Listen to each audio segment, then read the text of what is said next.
Shields up, Ironbreakers. Welcome to another episode of Khan's Anvil. This is where we hammer out the news of the week, if that even makes sense. How's everybody doing? Hopefully you're all doing good.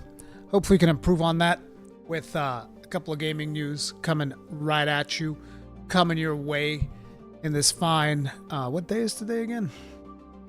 I don't even know. I don't even know anymore. It's Thursday today, on this fine Thursday. Oh, man. A lot of stuff's been happening. There's a lot of things to talk about. But before we begin, as per usual at the start of every Khan's Anvil, we honor the Thanes, Kitsuki, TG, Colin LaShore, and JV Doc. The Thanes who are supporting the channel on the Thane membership level. There will also be a shout out to all of the Longbeards a little bit further into the show. But I would like to give each and every one of these individuals a tip of the hat. So that's 1, 2, 3. Thank you very much for your support, gentlemen and ladies. I don't know. How's everybody doing? Y'all having a good time today? Y'all having a good time today? Hey everyone, what are we angry about today? Oh, so much. There's so much. No, actually I don't know how much there is to be angry about. There's a couple of things. There's a couple of things that we're going to be talking about starting things off. One day's going to have neck issues with all that hat tipping. No. You're completely wrong, sir, because I've practiced in Final Fantasy XIV. Every time that my Warrior of Light would do the thing, every time that he would nod, I would nod right alongside it. So like my neck muscles are ripped from all that nodding in Final Fantasy XIV. Hey.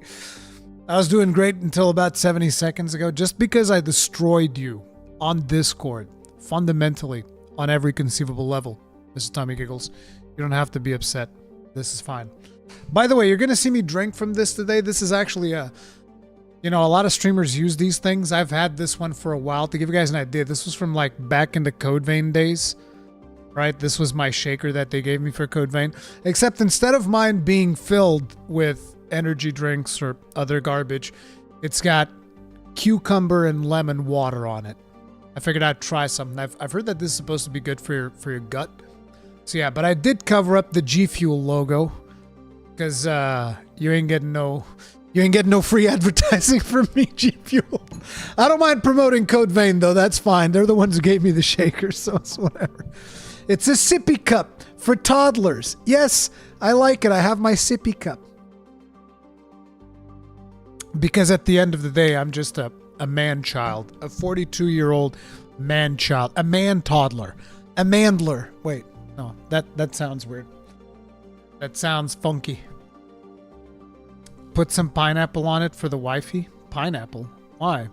Would pineapple be good mixed in with that? Not for taste, but would it be good for like the gut health and whatnot? Because that's kind of like the point. Also, we have some Mass Effect soundtrack in the background. I figured I'd change things up, see how this works out. I grabbed the mix that I found on YouTube. We'll see how it works out, but yeah. Cucumber and lemon vodka. We don't do alcohol here, bros. Hellblade has less concurrent players than Hi-Fi and Redfall on Steam. Are they safe? Ooh, we're going to be talking about that. We're going to be talking about that a little bit further in the show. But first, I have a surprise. I got this box. I got this box from the folks at Larian. I mean, I bought it. They didn't send it to me or anything. I mean, they sent it but after I gave them €100. But this is the physical version of Baldur's Gate 3 for PS5. And I figured I'd open it on Steam just to see what goodies are in here, because I don't even remember. I was like, I want to have a physical version of this. So I figured we'd do like an unboxing. I don't get to do many unboxings nowadays because unfortunately there's just not that much cool stuff when it comes to physical media, I feel like, because people are moving more and more away from physical media, which kind of sucks. But the Baldur's Gate 3 package seems pretty cool. Seemed pretty cool. Anyway. Let's see. Let's see if there's no, like, doxing information in here real quick. Oh, there's no doxing information. All right, cool. Now, I think I flipped my camera, so, yep, just like I thought. This is gonna... I have to flip the camera again. It's funny. I literally just flipped this before this live stream started. Let's actually flip that. There we go. That looks better. So, here's what it looks like. It's got like that big PC box feel. I don't know how many of you guys have been gaming for a long enough time, but back in the day, this is actually the size of a PC box, right? Your PC box would be this big whenever you bought a game for PC. Has a real nice look to it. I like it, but this is all paper. It doesn't have like any special material to it or whatever. It's designed to look like a book. Right, you can see the book, the pages, all of that stuff. That's what it's designed to look like. But yeah, I think this is, I think they only had the deluxe version. I don't think there was anything cheaper, if I remember. Watch the packet label, dude. Yeah. They were not a bit smaller. What are you talking about, Lumpy? This is the actual size. I had a bunch of those boxes. Listen, back in the day, I had like this big shelf, and on top of the shelf, I would display all of the boxes of the games that I owned. They were about this big. They were not smaller. I can assure you. Move the camera window to the right. I don't know why it annoys me on the left after you flip. No, I can't do it because otherwise everything's gonna be reversed. I'll do it at the end, okay? So I'm gonna read you guys what it says in the back here. Gather your party. Mysterious abilities are awakening inside you, drawn from a mind flare parasite planted in your brain. Resist and turn darkness against itself, or embrace corruption and become the ultimate evil.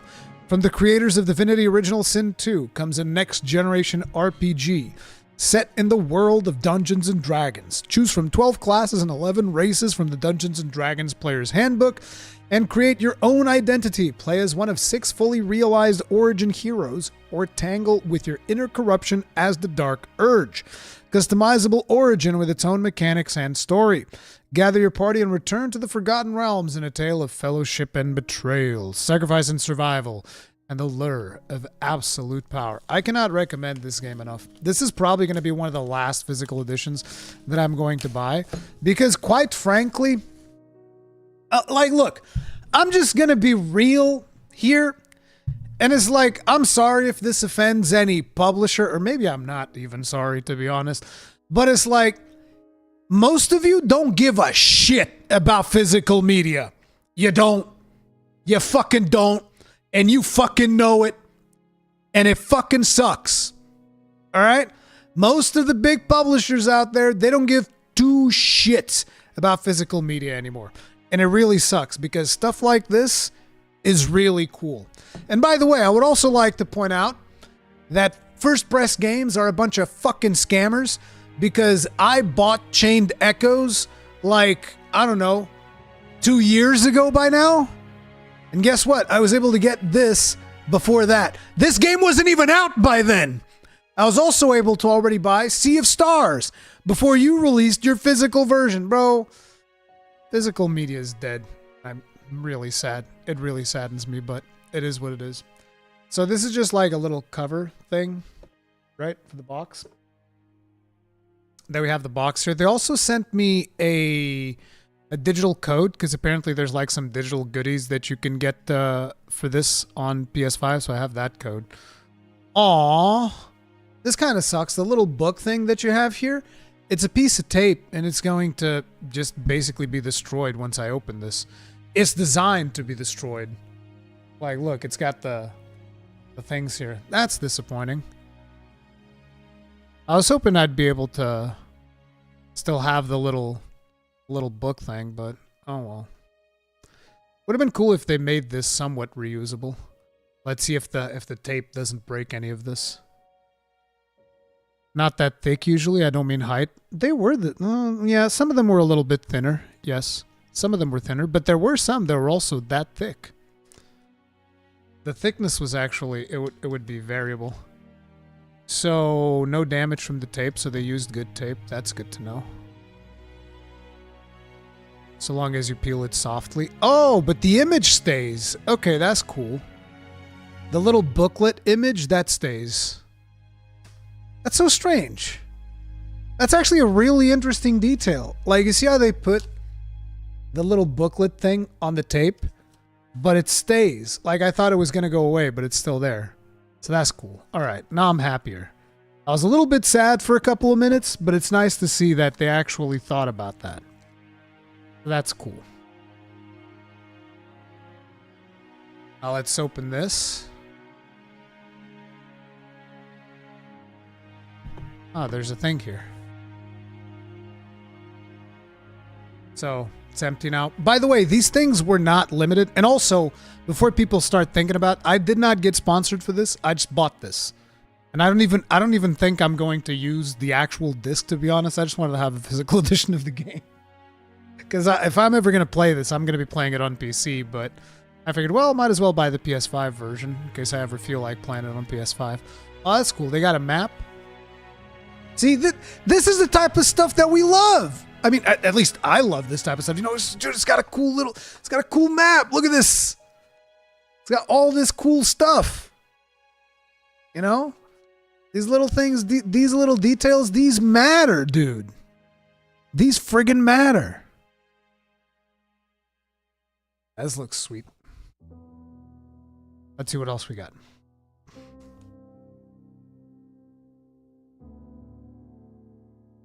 I guess this is a poster. And it's a big boy.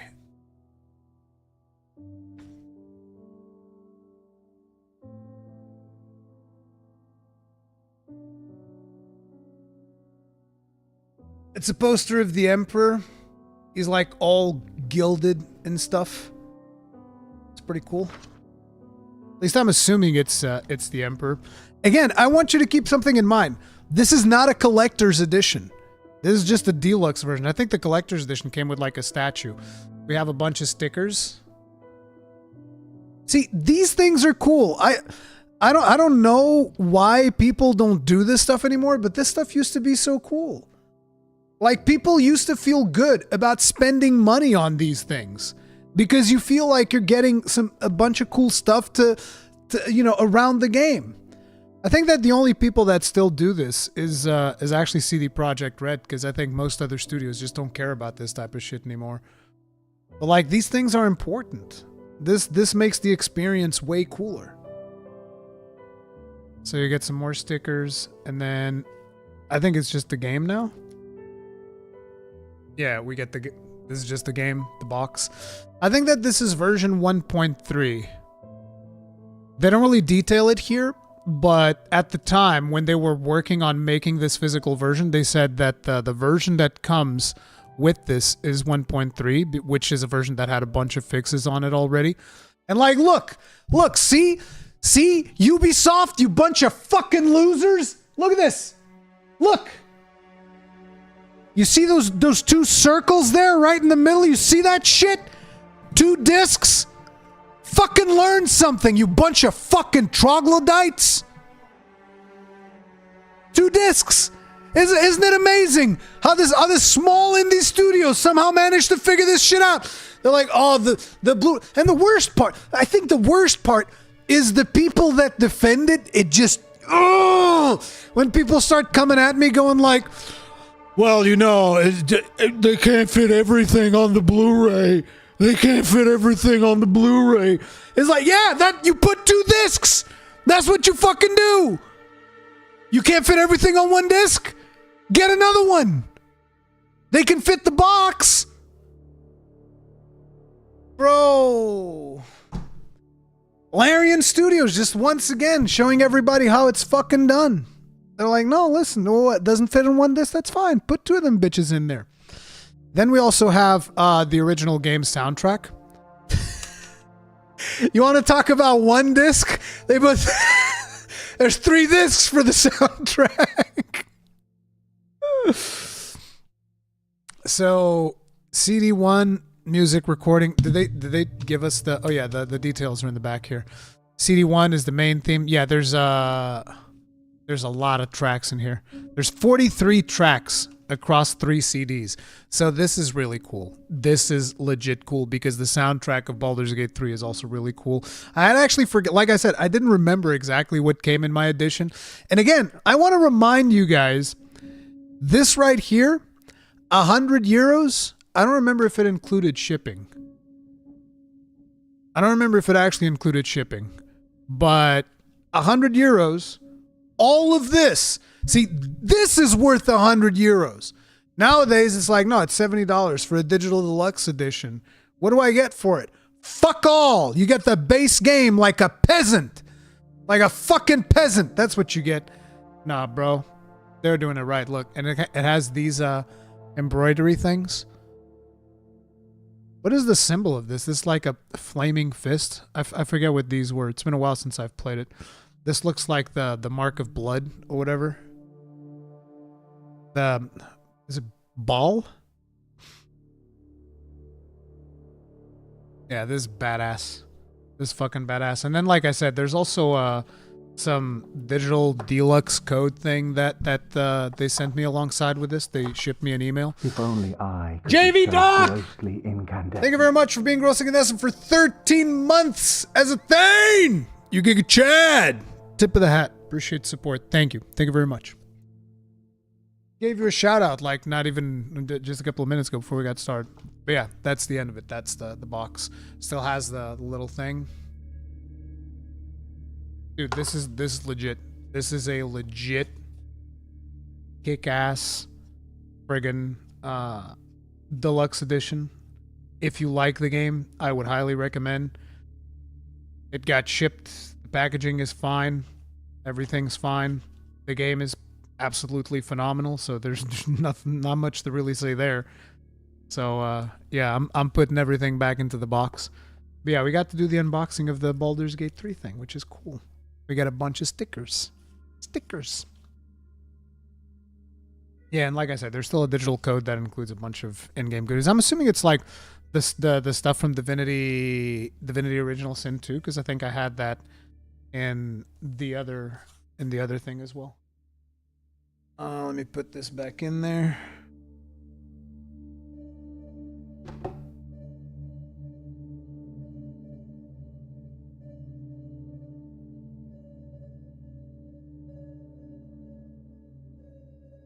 Yeah, that's pretty cool.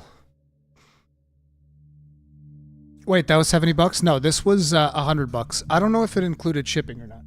But actually, we can go to the website and we can see real quick. Let's see. Because they're still selling it. This is not like limited or anything. They said we'll ensure that everybody can get it. Everybody that wants can get it. They're not trying to get you with that FOMO shit. So here it is, deluxe edition. Yeah, so the version that I got was, yeah, must be this one. It's just a deluxe edition, so it doesn't have any stature or anything, and it's got all of the stuff that you see here. So let me see, where's the price? Because I don't remember, it's been so long. Yeah, see? Deluxe edition PS5, this is the version that I bought. This was 80 euros. I said 100, the $20 was shipping. The $20 was shipping, bitch! Oh my god! 80 euros! 80 euros! You wanna know what you get for 80 euros at the Ubisoft ranch? Fuck all! Bruh. This just shows you that so many of these greedy publishers could be giving us so much better deals and so much more value for what we're doing, and they choose not to. And then they cry about how video games are so expensive to make. We can't possibly include goodies, and we can't possibly make a proper physical version of the game. In comes independent developer Larian Studios, just goes like, we'll fucking do it ourselves. Shit, you can buy that bitch straight off of our website. We'll ship it to you. And it won't even be like a FOMO bullshit. We'll make sure that you get it.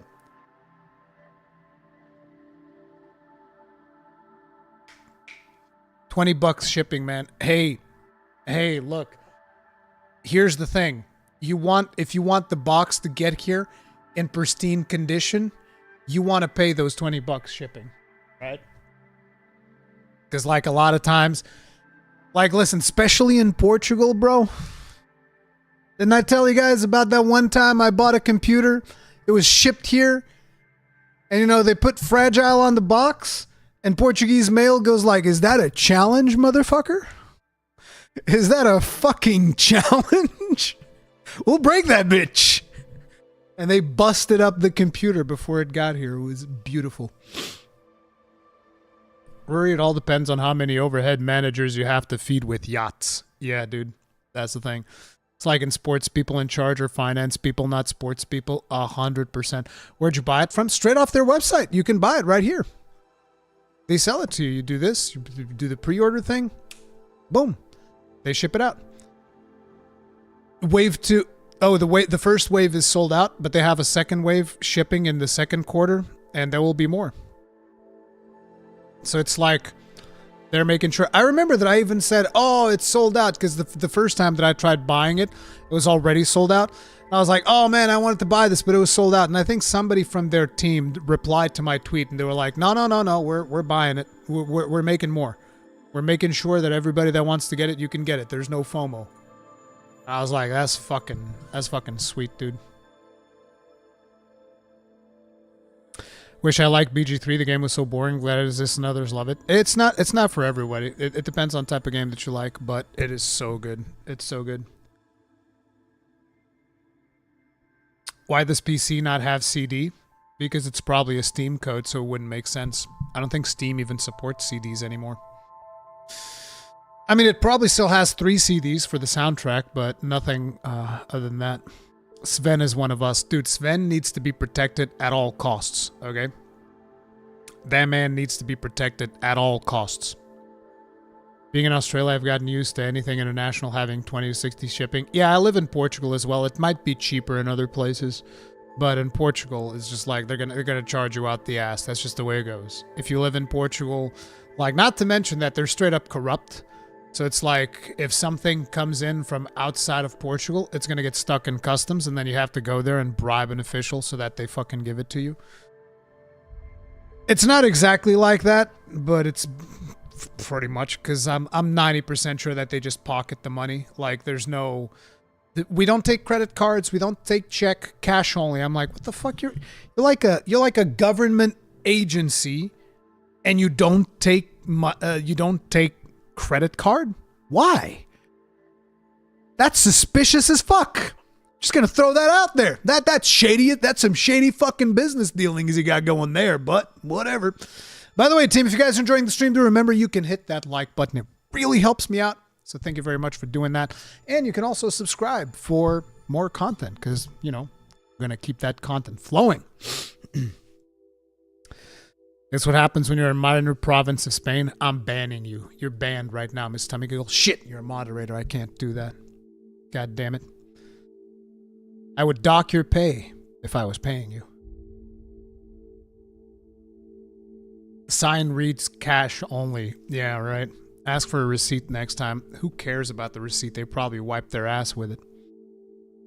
Yeah, that's sus as fuck. They're definitely corrupt. Oh, 1,000,000%. 1,000,000%. You guys know, I'm going to tell you guys a little story before we get started with the show. This was hilarious. This one time, we were doing something with TGN Squadron. And so we were doing something where you guys know those glasses, those gamer glasses, gunners? So most people in Squadron were getting like a gunner's glasses thing because they were themed around Heroes of the Storm. So they shipped mine to Portugal.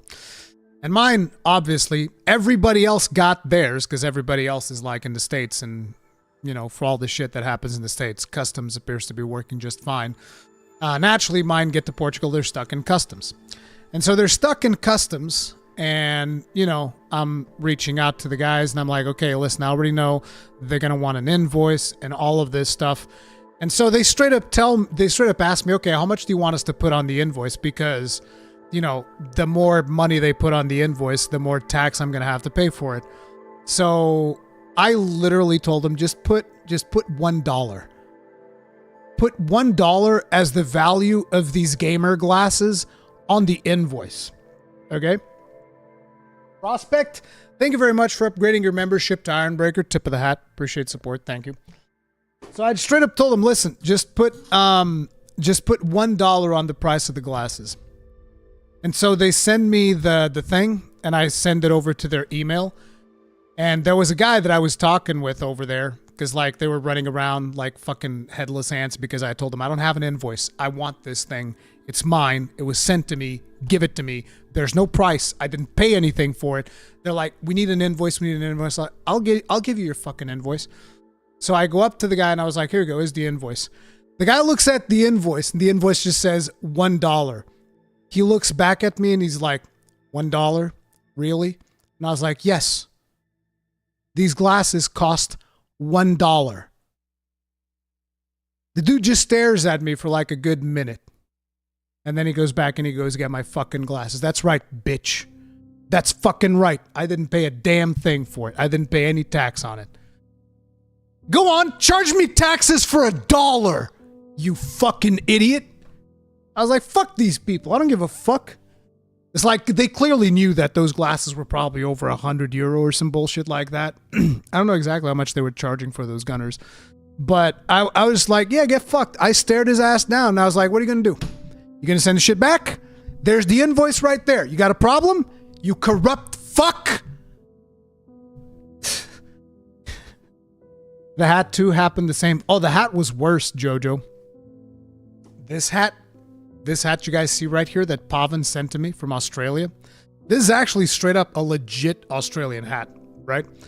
So Pavan sent this to me, but there was no invoice because it was a cousin of his that bought it over in Australia. And because you guys know that the whole thing about the Hat of Souls is that it's an Australian outback hat. So I love hats like these. These are my favorite type of hats in the whole world. And so he shipped the hat, right? And it was stuck in customs. And I was like, there's no invoice for this. I told you guys how much the hat is worth. We agreed to say, like, I think he put like $30 or something so that there wouldn't be as much of a holdup. So it's like they see $30, they assume it's fake. It's whatever, like a fake hat. It's whatever, right? So I send him the thing and I tell him, okay, this thing costs $30. There's no invoice. There's no nothing. And they say, okay, fine. We're shipping it. And then they come back and they're like, no, we actually need an invoice. And I was like, there's no invoice. And they come back again. They're like, we need an invoice. And I just type out the most, fucking pissed off email. I go like, okay, listen, if you people can't do your fucking jobs because you're too incompetent to process a goddamn hat, here's what I want you to do. I want you to send it back, and I'm going to need proof of delivery back to the sender. I want it sent back, and I want proof of delivery back to the sender, because the sender will eventually come to Portugal and fly the fucking hat to me because you people can't do your goddamn job. And that's when they realized actually sending this back is probably going to be more expensive than just sending him the hat. So let's just send him the hat. And that's what they did. But I stripped, like, my last words on that email were, send it back. I want proof of delivery. That was it. I was like, just send it, ship it back, and give me proof of delivery. I was like, fuck you people. I hate you all. I hate every single person that works at Portuguese Customs. I hate every single one of them. You guys know that I once ordered like these RAM sticks because for Mac Pro, were they called Mac Pros? The big tower Mac back in the day, the one with like the perforated stuff. I don't know if you guys remember. This was a really long time ago. But those Macintoshes required very specific RAM. So I ordered like 2 sticks of RAM from this really weird website that only dealt in that type of RAM. And I was like, okay, fine, send this over. And those motherfuckers open up their hands with their greasy fucking mitts. I am not kidding. They must have been either eating sugar donuts or some other bullshit. Their fucking fingerprints with sugar were like in the RAM sticks. Sugared fingerprints in my fucking RAM sticks. And I'm having to clean this shit off, and I have to pay them for the privilege. So yeah, I hate every last one of those motherfuckers. I hate Every last one of them. They're disgusting people. They're corrupt as fuck. And if that company were to burn to the ground, I would not only not bat an eye, I would fucking celebrate it. I'd be like, fuck all of you people. I hate you all. You people make me sick. You make my life a living hell. You make everybody's life in Portugal that has to deal with anything coming in from abroad a living hell, because everything gets stuck, nothing gets sent. Your processes are so corrupt and bureaucratic that nothing gets done. It delays literally everything. It's ridiculous. It's absolutely ridiculous. Probably cocaine dust. Yeah, they might have been snorting cocaine. I don't know. There was like dusty fingerprints on my goddamn RAM sticks because they opened it. But anyway, that's that. It is what it is. Let's start the day with some better news, shall we? So for those of you that aren't aware, Queelag is a Souls creator. She does like lore videos from Dark Souls. I've seen so many lore videos from her in the past. She does a ton of stuff. She's been around since forever. And her channel got hacked. Her channel got hacked like a couple of days ago. I tweeted about it. I even told her, listen, if you want to make a video to let people know what's happening, you can post it on my channel. That's fine. But, you know, her channel got hacked by one of those Tesla shitcoin promoting, you know, bots and whatnot. And so her channel became a Tesla live channel, the usual stuff that tends to happen with that. And, you know, she was actually able to get it back. So if you are a subscriber of Queelag, or if you're interested in Elden Ring lore, make sure to check her out. The link is right there in chat. And make sure to check if you've been unsubscribed from it, or if the algorithm fucked you over for her channel because of the fact that she was streaming Tesla stock nonsense because of the getting hacked and all of that. So, yeah. Yeah, she got the name back. She got the name back. I don't think anybody stole it. It was probably just like taken because it used to be hers. So YouTube probably reserved it. Because I think they reserved names for a while after you remove them. Because she was called, the channel was called @TeslaLive for a little bit. But, you know, apparently all of that stuff got sorted out. So I'm just putting out a PSA letting people know, if you are subscribed to Queelag, check to make sure that your subscription thing is still working and all of that. That's all I'm saying. So, yeah, that's the Queelag situation. So, keeping up with Elden Ring news. This one's a funny one.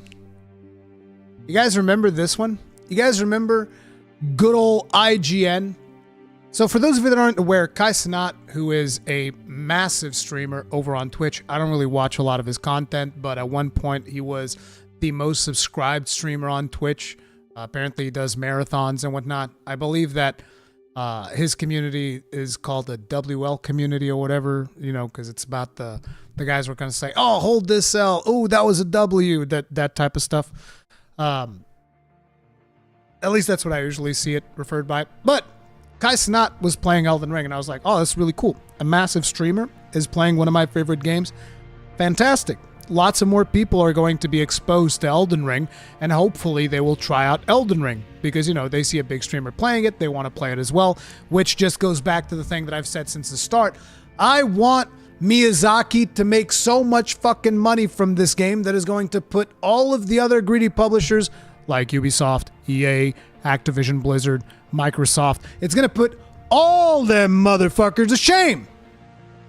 So Kai Cenat streaming the game is very good for that because people watch it, they do all that stuff. But naturally,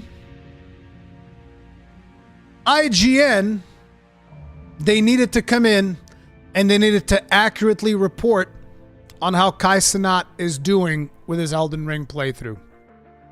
And here's what they had to say. Kai Cenat, the popular Twitch streamer who once incited a riot in New York with a giveaway event, has officially finished Elden Ring after a more than 160-hour marathon that at one point included throwing his controller out the window.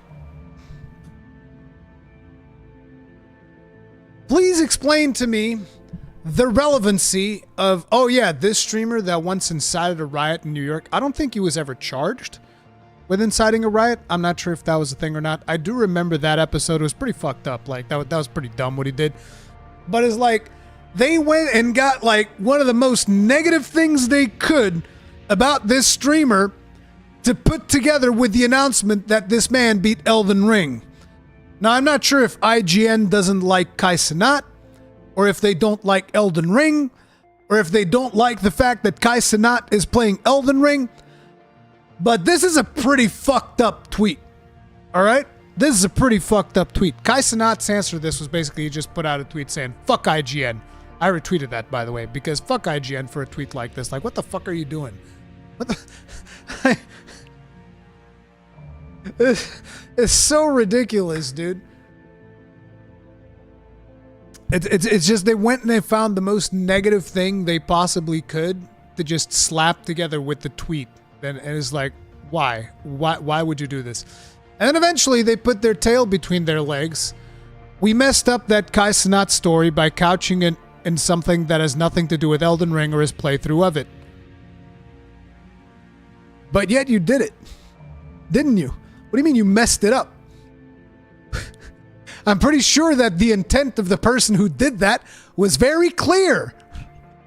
We apologize to Kai Cenat, who we're big fans of. No, you're not. Get the fuck out of here. And his followers. Yeah, I bet you apologize to his followers. I'm pretty sure that Kai Cenat's followers fucking ratioed the fuck out of IGN. They eventually deleted that other tweet that I showed you guys earlier. But, you know, we promise to do better in the future. No, you fucking don't. It's like, we're sorry we got called out on our bullshit. We're so sorry that people called us out on all of this stuff. It was so wrong of us.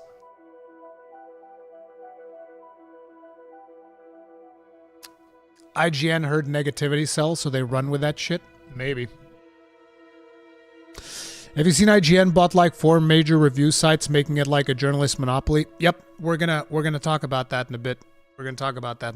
But yeah, that was one of the situations with Elden Ring. Another situation with Elden Ring is we got a new trailer, baby. I'm gonna play it today in case you guys haven't seen it yet.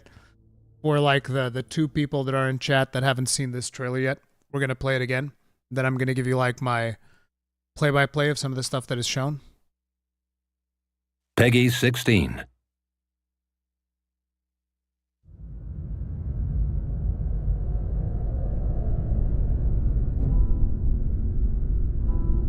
Mikula the Kind spoke of the beginning. The seduction and the betrayal.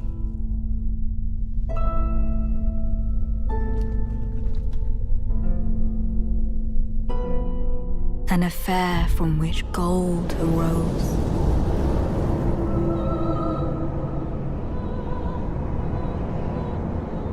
And so too was Shadow born. What followed was a war unseen.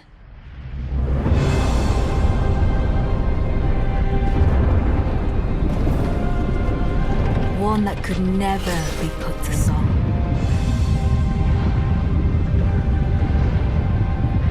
A purge without grace or honor.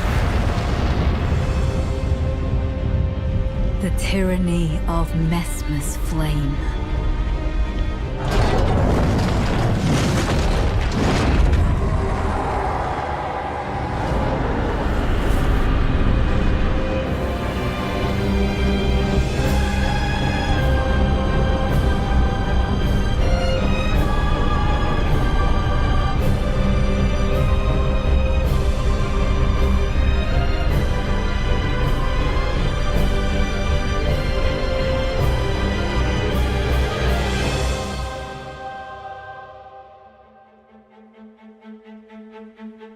And so kindly Mikula would abandon everything.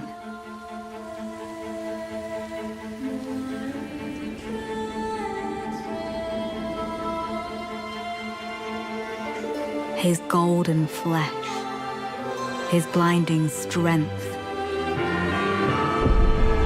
even his fate.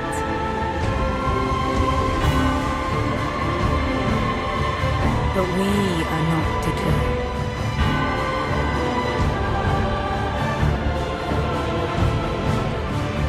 We choose to follow.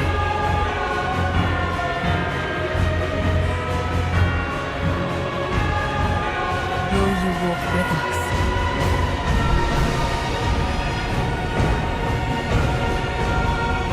Shadow of the Earth Tree.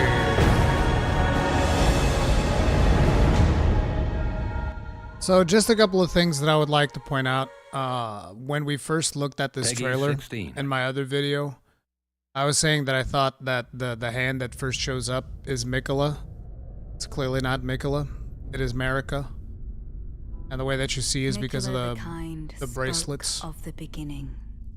Like, Marika uses these bracelets.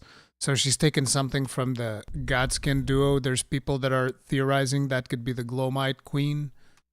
I don't know. I don't know what the deal is. Seduction and the betrayal. She removed those golden threads, and apparently that is what she used to make the, her golden order or whatever. But I'm not too knowledgeable about Elden Ring lore. I just like playing the game. But this right here is also Marika. Again, you can see from the, I believe I also mentioned that in the other video that I thought that this could be Marika. Because it would make sense that this would be how she came up with her own golden order and all of that stuff. Interesting how there's all these corpses. Which could also be, the roots of the Earth Tree are made out of corpses. So she sacrificed all of these people to make her order. I don't know. I don't know what the meaning is, but was Shadow born. It's friggin' wild. Friggin' wild. What I still followed was a war unseen. I still maintain my theory that this is the upside down world and that the light we see above the tree, the decayed tree that we see in there are the branches of the Earth Tree on our side. So like on the lands between.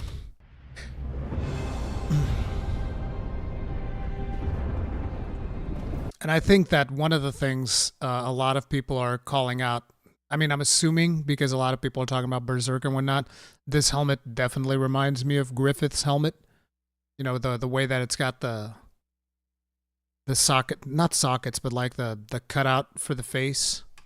It's not exactly like it because it's an open helmet, but it definitely has features of it almost.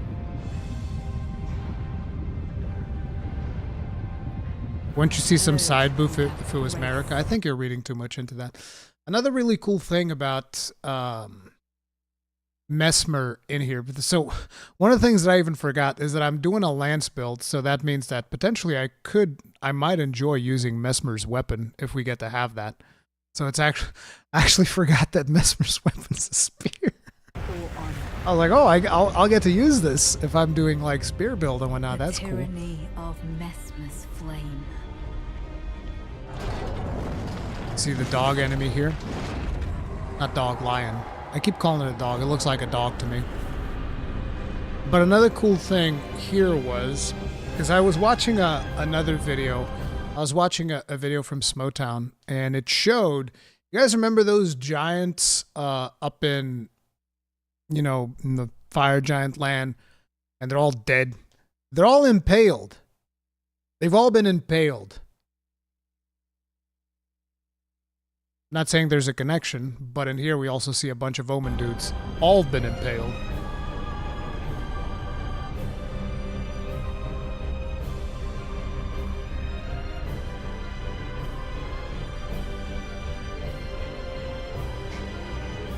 See, this is what I was saying. This light that you see up here, like there's a veil and all of that stuff. There's a light above it. Like I really think that it's like the upside down world, and if you flip it on the other side, you find the lands between. But I could be wrong. I don't know. Again, I'm not a big lore buff. Here's another cool thing. Like, you see how there's these dark things going up? The whole city's in flames, right? The whole city's in flames, and there's dark stuff going up. So the dark stuff going up, you could argue, is like burnt things that are going up. Now, the interesting thing is that if you then go to Lindell, what does Lindell have? Bunch of ash. There's ash everywhere in Lindell. It's covered in ash. After the earth tree burns, it gets even more ash. But before the earth tree burns, there's still a bunch of ash there. Yeah. Doesn't this make sense? Like, get sucked up? Right, like I said, imagine that. Like, look, you can even see here. Like, look, it's a fucking branch. Look, right there. See that light? Branch. Branch. This is a white branch. It's not a dark branch like the ones you see here. It's completely white.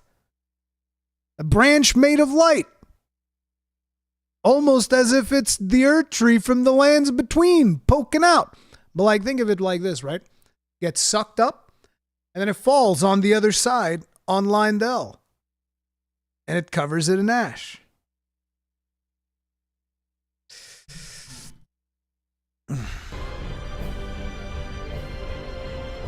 Can we see more branches, actually? Yeah, look, there's another one here. Little white branch. White branch. This part gets kind of... a couple of branches in the back here. I'm telling you. I'm telling you. I think I'm the only one that has this theory that it's actually like the earth tree upside down.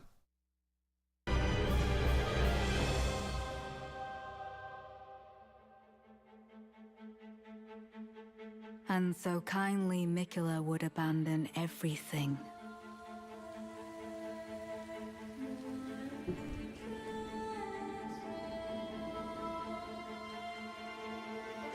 His golden flesh, his blinding strength, even his fate. Saint Trina, no! But we are not deterred.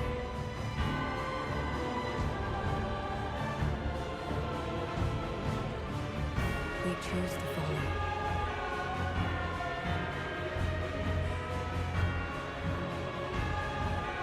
Will you walk with us? The followers of Mikula. But yeah, fantastic friggin' trailer. Can't wait for the actual game. It is going to be absolutely awesome. And I'm going to either stream or do playthrough. Depends on when I get my code.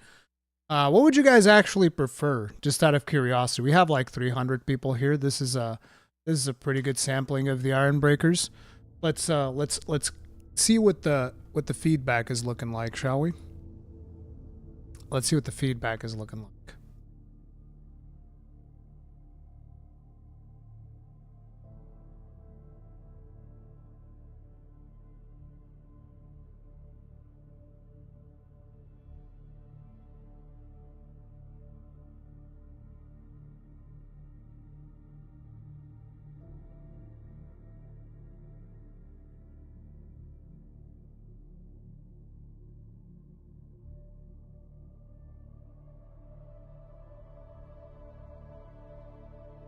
There. I'm not committing to anything, but, you know, I'm curious. I'm curious to see what you guys think.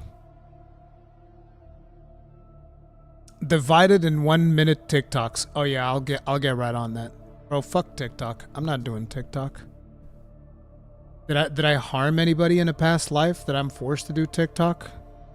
Please don't make me damage the brains of children. That's fucked up.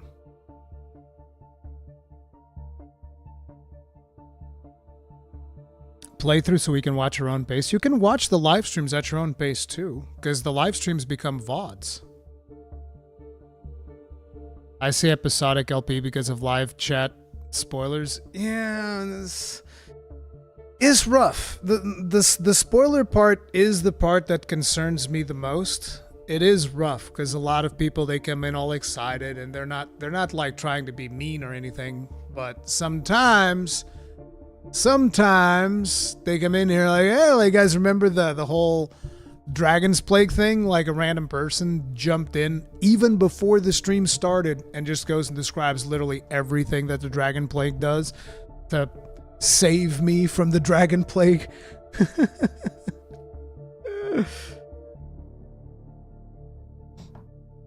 Do your TikTok dance. I don't have a TikTok dance.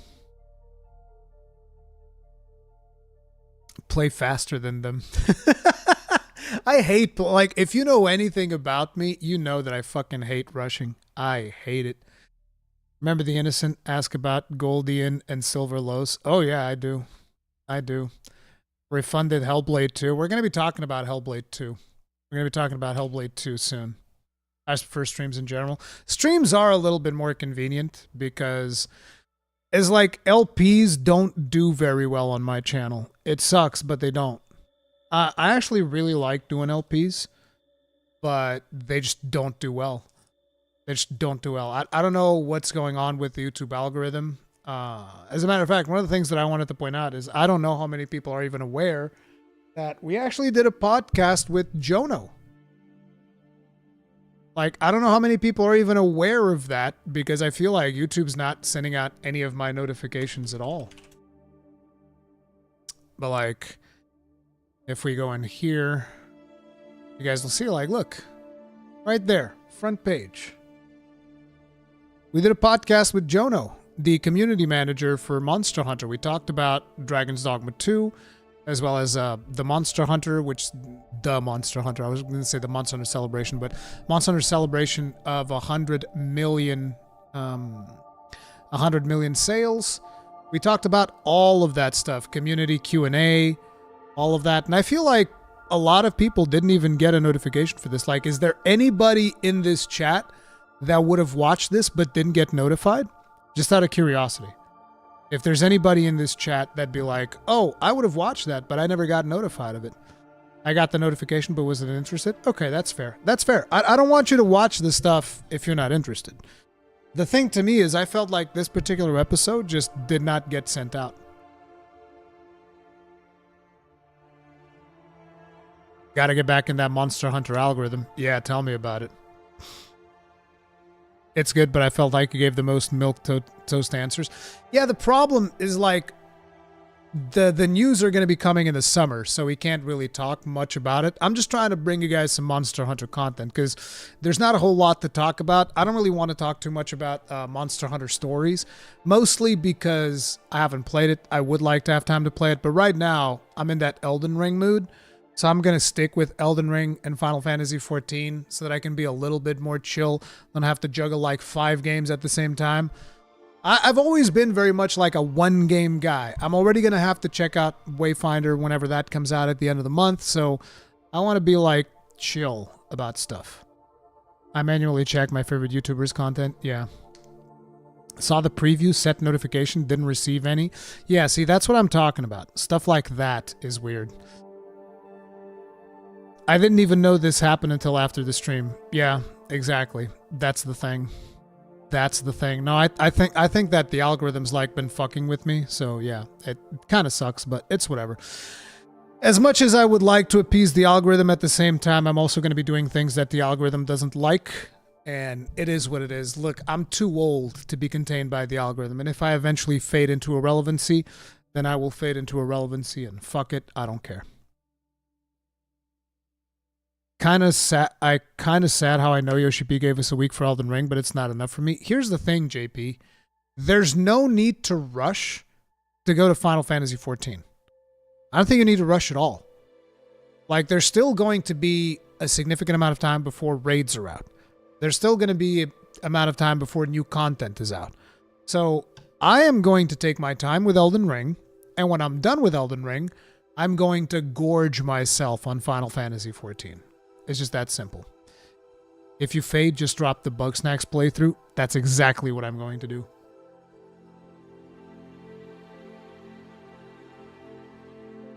YouTube on my television shows me your stuff, but not my computer.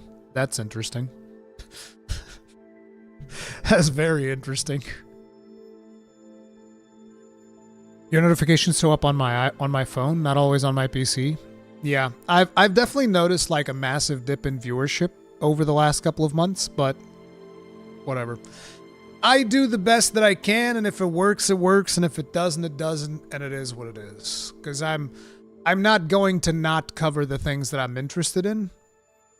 I'm going to keep covering the things that I'm interested in. It's just that simple. Because if I have to, you know, break my back to do things that I'm actually not interested in, it's just not interesting to me. Final Fantasy XIV has been getting DDoSed, I feel like.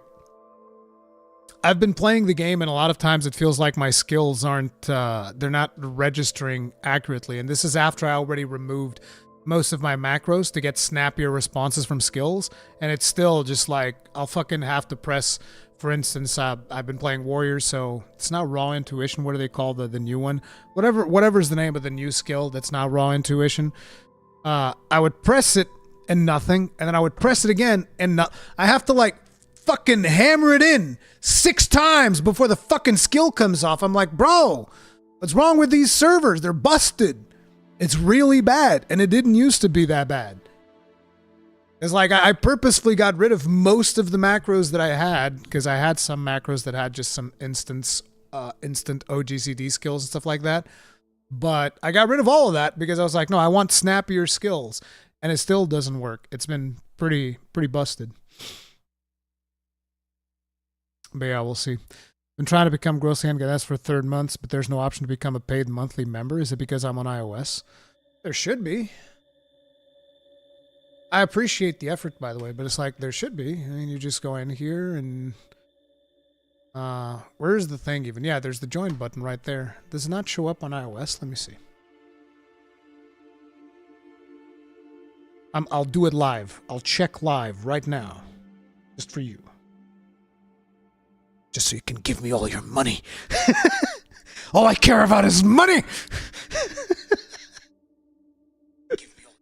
Oh, shit!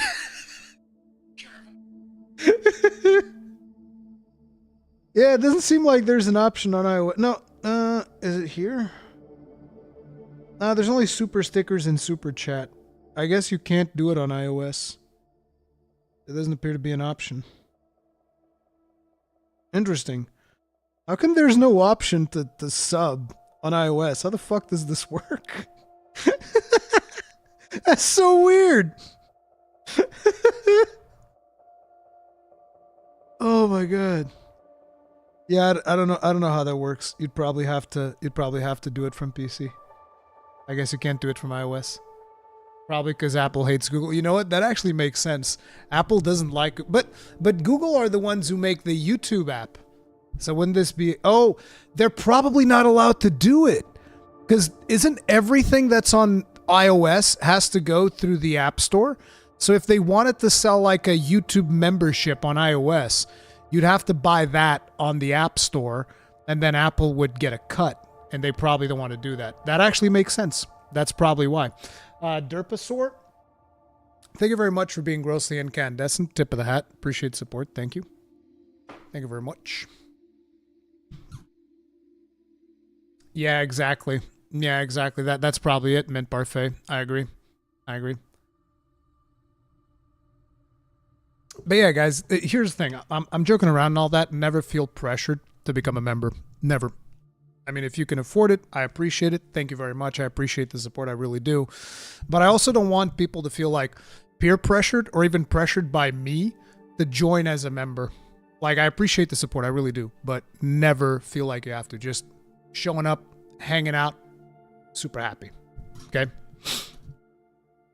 Now, let me see. Did you see the new Elden Ring tweet? There's a new Elden Ring tweet. What? New tweet? Where? Will you walk with us? Oh, damn. Let's take a look at that. That's Mikola. Oh my god, Mikola's armor looks badass. I love it.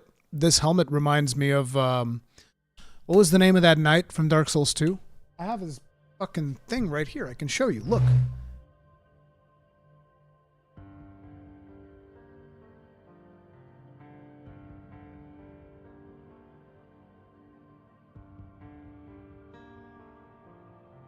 Yeah, the Faram set. This guy. Look at the helmet. It's got more adornments on it and whatnot, but it very much looks like the Faram set in terms of the helmet. Gloves are very different, though. Everything else is different. The helmet.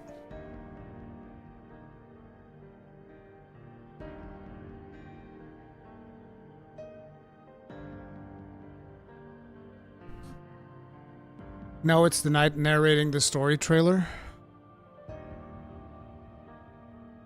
No, I don't think so. I think this is Mikola.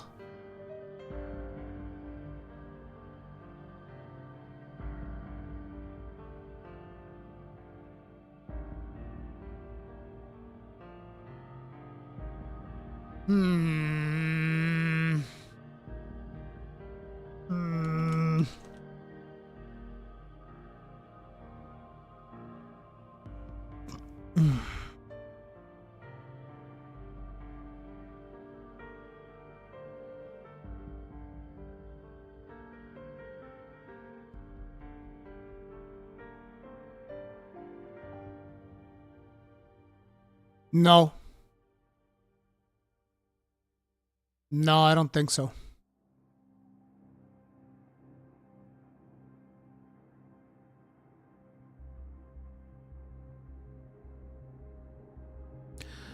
I don't think so. I could be wrong. It could be, but I don't think so.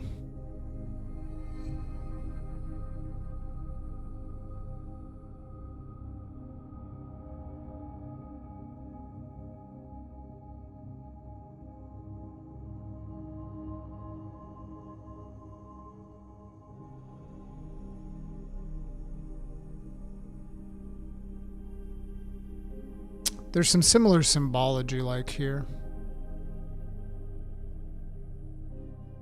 Dark Souls 2 reference, yeah.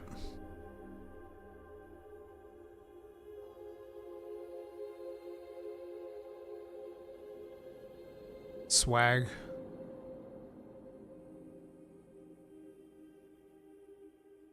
I think it's Mikola.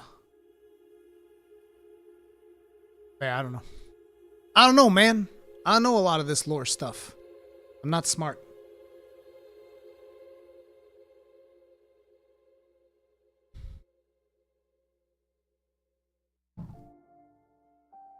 Is it said in the game that Mikola's eyes are golden?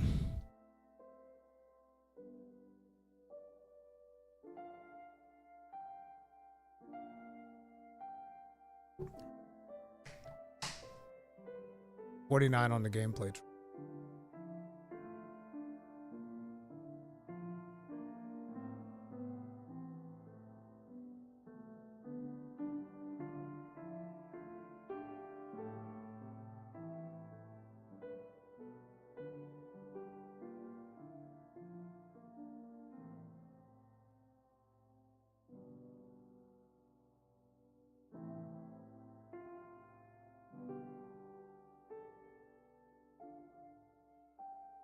There's nothing on 49 on the gameplay trailer. Oh, wait. Gameplay trailer.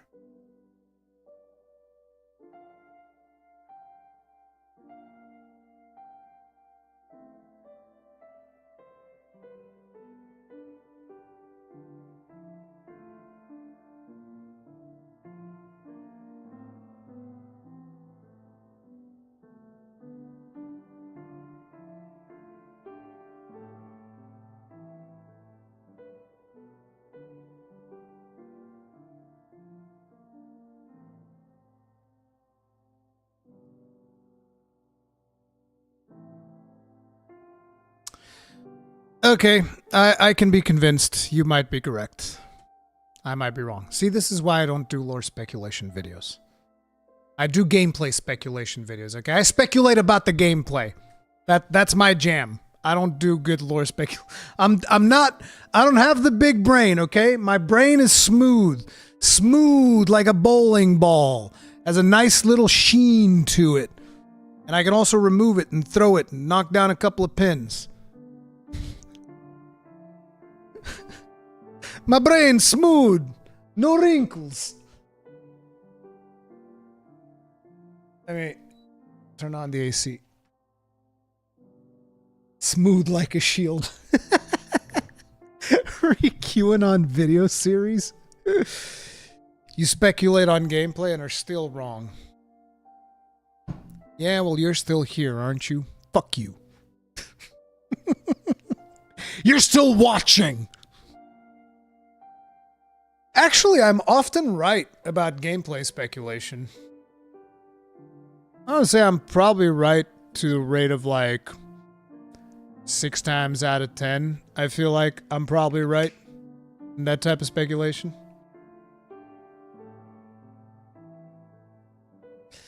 Name one time? Bro, so many. So many, though. What do you mean, name one time? I've been right a bunch of times. Fucking lie. Just wait until just wait until it comes true that we are actually on the upside down world and that the glowy earth tree is above the shadow tree. Just wait until that gets confirmed, bitch. You're right about the obvious stuff, like the gameplay will be good in Elden Ring. Big win. All right, we're going to check out our buddy Bellular here. He did a video about the IGN stuff, and I want to know, because he does a lot of deep dives. I know that recently people have been jumping on Bellular's case over like some of the DEI stuff or whatever. I'm like, listen, Bellular is usually pretty accurate with his reporting. The whole DEI stuff. Whatever. I care about accuracy. And the man has traditionally been pretty accurate with some of this. Some of the stuff sometimes he gets wrong, true. But he does a lot of research, so I appreciate that. Here's my wild speculation, Rurikhan level. The hunting will feel good. No, you know that, bro, there's a 40-minute speculation video on wilds. Fuck you. Anyway, guys, make sure to drop a like on Bellular's video before we get started. And let's go. Serious and will actually impact you directly. Now, you know the way we had lots of publishers, the likes of, say, Embracer Group, just gobbling up loads and loads of game studios. But then, whenever the financial state of things got a little bit worse, interest rates went a little bit higher, things changed in the economy, guess what happened?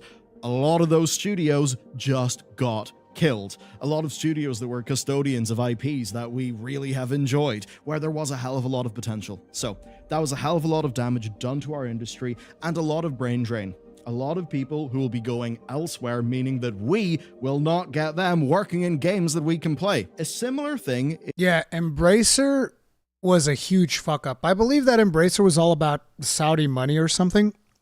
I remember reading into it a while back that apparently they had some promise from Saudi companies or whatever that they're going to invest massively in their operations. So they're like, all right, we're going to suck up all of these studios and we're going to put them all under the Embracer group. It's going to be fantastic. It's going to be awesome. We're going to get all this money from Saudi Arabia. It's going to be fan-fucking-tastic.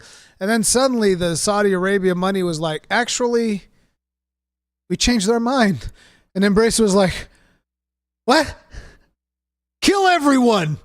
That was pretty much it. Yeah, they banked on a big investment that fell through. Yeah. So it's like they were gambling hardcore on that Saudi Arabia money and they got duped. They got fucked. And then they decided to fuck over everybody else, which is, I don't know what the best solution would have been at that point, but I feel like, you know, you've bought these studios. You have to stand by these people now. You have to fucking make it work. You have to make it work. But no, they just don't even try. They don't even try.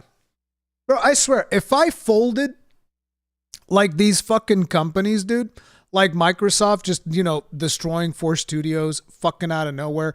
If I folded as fast as these people do, I would have never had my channel where it is. Because, bro, it was one fucking hell of a grind to get to where I am. And you still have a bunch of rough months every fucking year. It never changes, but you just keep it up. You just pace yourself and you keep it up and you keep up the grind. These fucking corporations, they fold like lawn chairs, bro. It's like, what? Line went down by 1%? You guys better pick a studio. We're sacrificing somebody to the line god today. You better believe it. is going on in another segment. And I'm just going to start this off with a quote. I worry that now that the machine has increased in size, it will necessarily crush my most talented peers from the network into writing boring SEO-focused things designed to appeal to the averaged-out reader. But people aren't average, so when you try to appeal to the average, you end up appealing to nobody. Now, those are the words of the ex-Rock Paper Shotgun. Oh yeah, I feel like I kind of like spoke over Baldur, but he's talking about the situation, for those that aren't aware, where IGN bought the Gamer Network, which includes websites like Game Industry Biz. Was it VG24? I think it was VG24/7 and a bunch of other ones. They just bought up everybody, and Baldur's reporting on that. Editor Rock, Alice paper, Bell. shotgun. She was speaking to Aftermath in a piece that was about layoffs. Layoffs that have happened in the wake of essentially IGN gobbling up loads and loads of the game press. Loads of them. It's kind of crazy. And what this means is you, the audience, are not going to be served here. The readerships of those sites are not going to be served. These places are getting gutted, and that means you're going to be getting desperate, shitty content rather than good journalism. And let's be real, it's already hard enough to get good journalism out there. It is. I was about to say, you mean we've been getting good journalism before? It is so rare that we get good journalism. Now, I don't like to... I don't like to generalize as much as a lot of people do, because a lot of people just say every fucking games journo is worthless and whatnot. I think that there's a couple of good ones out there. I don't like to generalize as much as a lot of people. Like, one example that I can usually bring up is Gene Park. Gene Park usually does good work. Jason Schreier, when he goes and he digs deep into some stuff, he does good work as well. So, there's some good game journos out there. But yes, there are a couple of good ones in a sea of absolute mediocrity and activism. Especially in games, right? When everything just ends up being, maybe rage bait stuff, or just loads and loads and loads of SEO optimized guides and just all of that sludge. So today we're going to go through this story and take a look at the wider ecosystem here, how you are being failed by the interests of a few powerful people and the degenerate... By the way, off topic, would you guys like to see a cons cast with Gene Park talking about the industry? Because he follows me on Twitter. I could potentially reach out to him. I think it could be interesting. I've been thinking about that. I'm just concerned about fucking YouTube algorithm will probably nuke that podcast out of existence. But I think it'd be cool. Because I think that the overall opinion is that Gene Park is a pretty good reporter, I think. Right?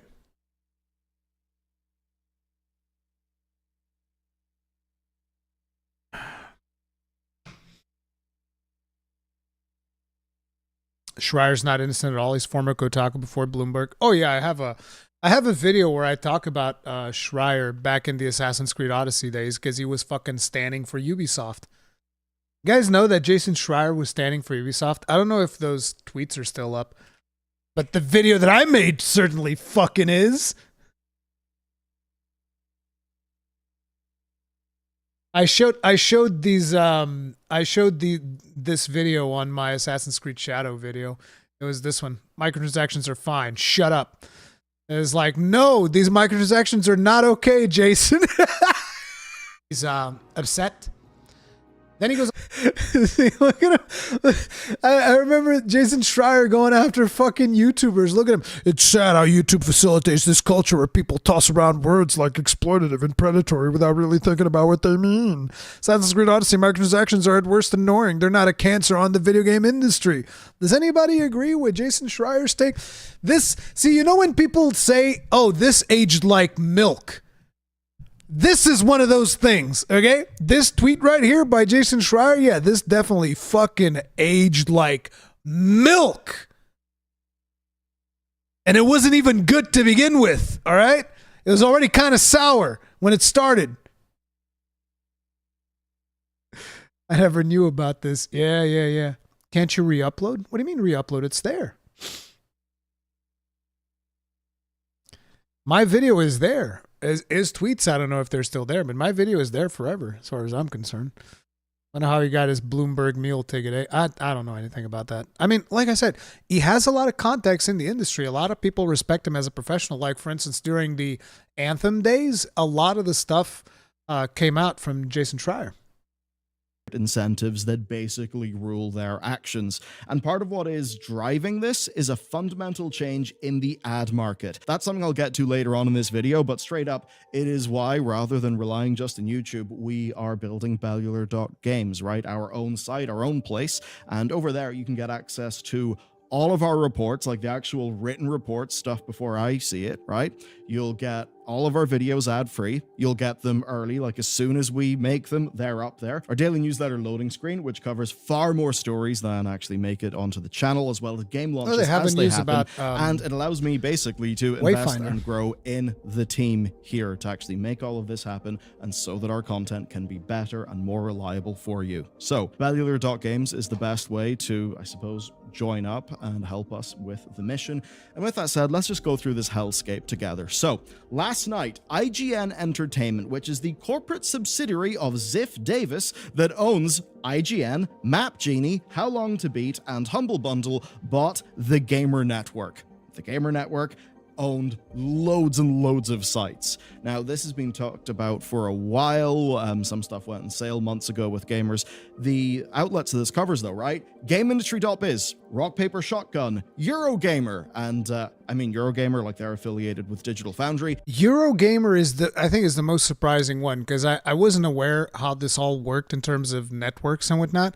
But I always thought that Eurogamer was friggin' massive. The fact that they can just be bought out like that by IGN.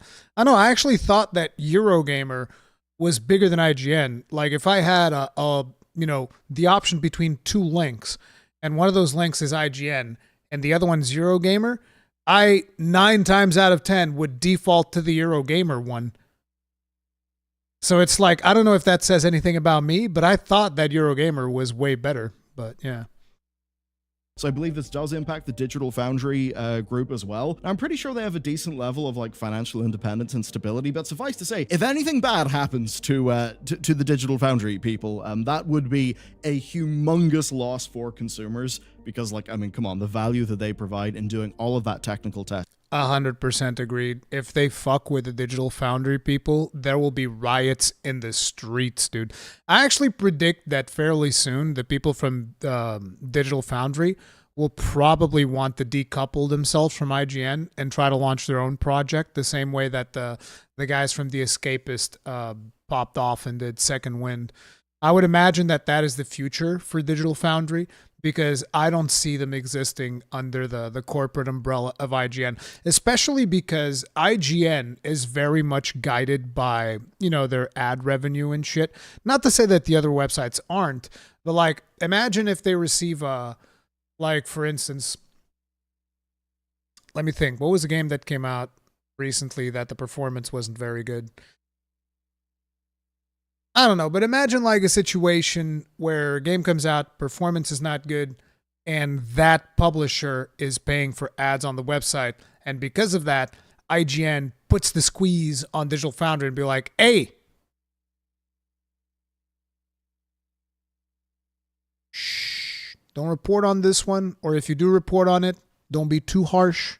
That type of stuff. Could potentially happen. I don't know. This thing is absolutely massive.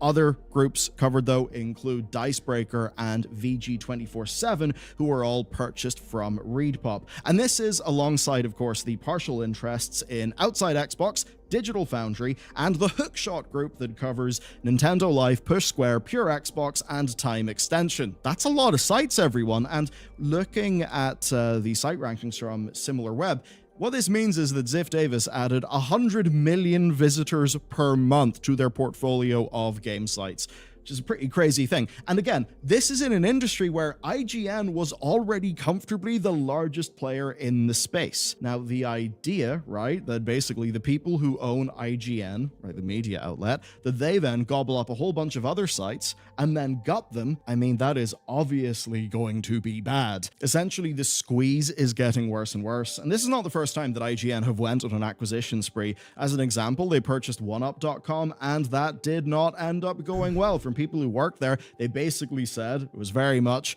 added to the portfolio, stripped for parts, not much effort going into actually maintaining content, then of course, gets shut down, and it just ended up being an overall shit show. Again, where the... So there's already a history of IGN doing this with other websites and then shutting them down. Yeah, that's absolutely fantastic. That's great. It's really good.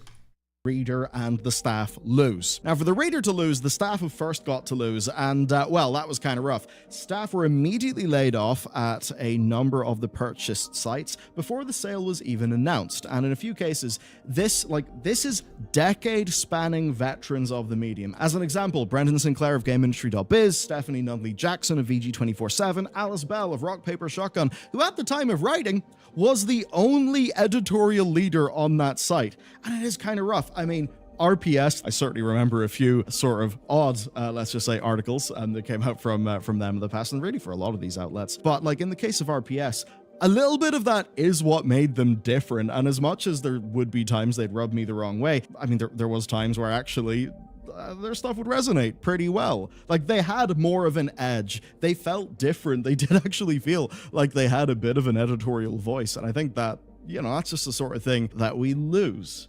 We lose that, like, diversity of, different places with different experiences and different takes on things, and it all just gets turned into the IGN corporate blob.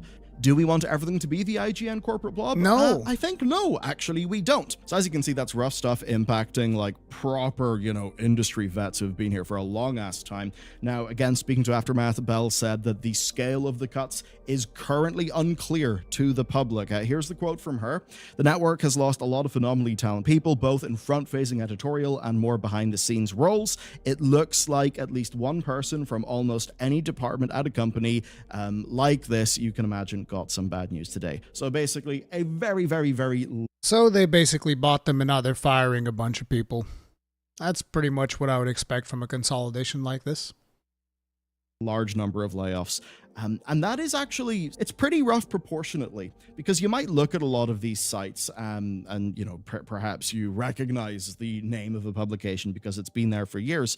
But the shocking thing often is that just ends up being like 5 or 6 people. Like, they are surprisingly small. And to be honest, it always had been a little bit of a shitty industry to work in. I mean, yes, games had its own problems. I know, though, that there's a bit of perhaps a saying that there are some journalism-related jobs that basically you have to be rich enough to afford to take such a shitty, underpaid job. I think a lot of that was people maybe, having to move to New York to work for Vice, who would pay them no money, and then you kind of wonder, oh, how did Vice completely run itself into the ground and become a bit of a laughingstock? Now, the landscape then of games media is left in a very rocky place after this. There's a lot of people in the audience and the C-suites arguing that audiences should be getting their news from personalities, reading documents on Twitch, or on YouTube, or TikTok, or maybe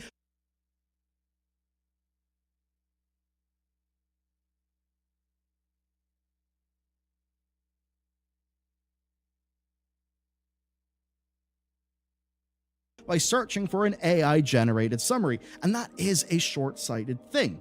Now, the idea of Twitch streamer reading some articles they find interesting with their audience, totally cool. I mean, a lot of what we do here is aggregating news from lots of different sources and kind of synthesizing it into one thing. But do you know what's going to be a little bit troublesome? When a lot of that original reporting doesn't actually happen anymore. Yeah. Because without the journalism going on, well, who's creating the document that Asmongold reacts to, or that, some juicy new report that maybe Yongya's doing a video on? I mean, if those sites don't exist, or they are basically just reposting press releases, well, guess what? You're not going to get those stories.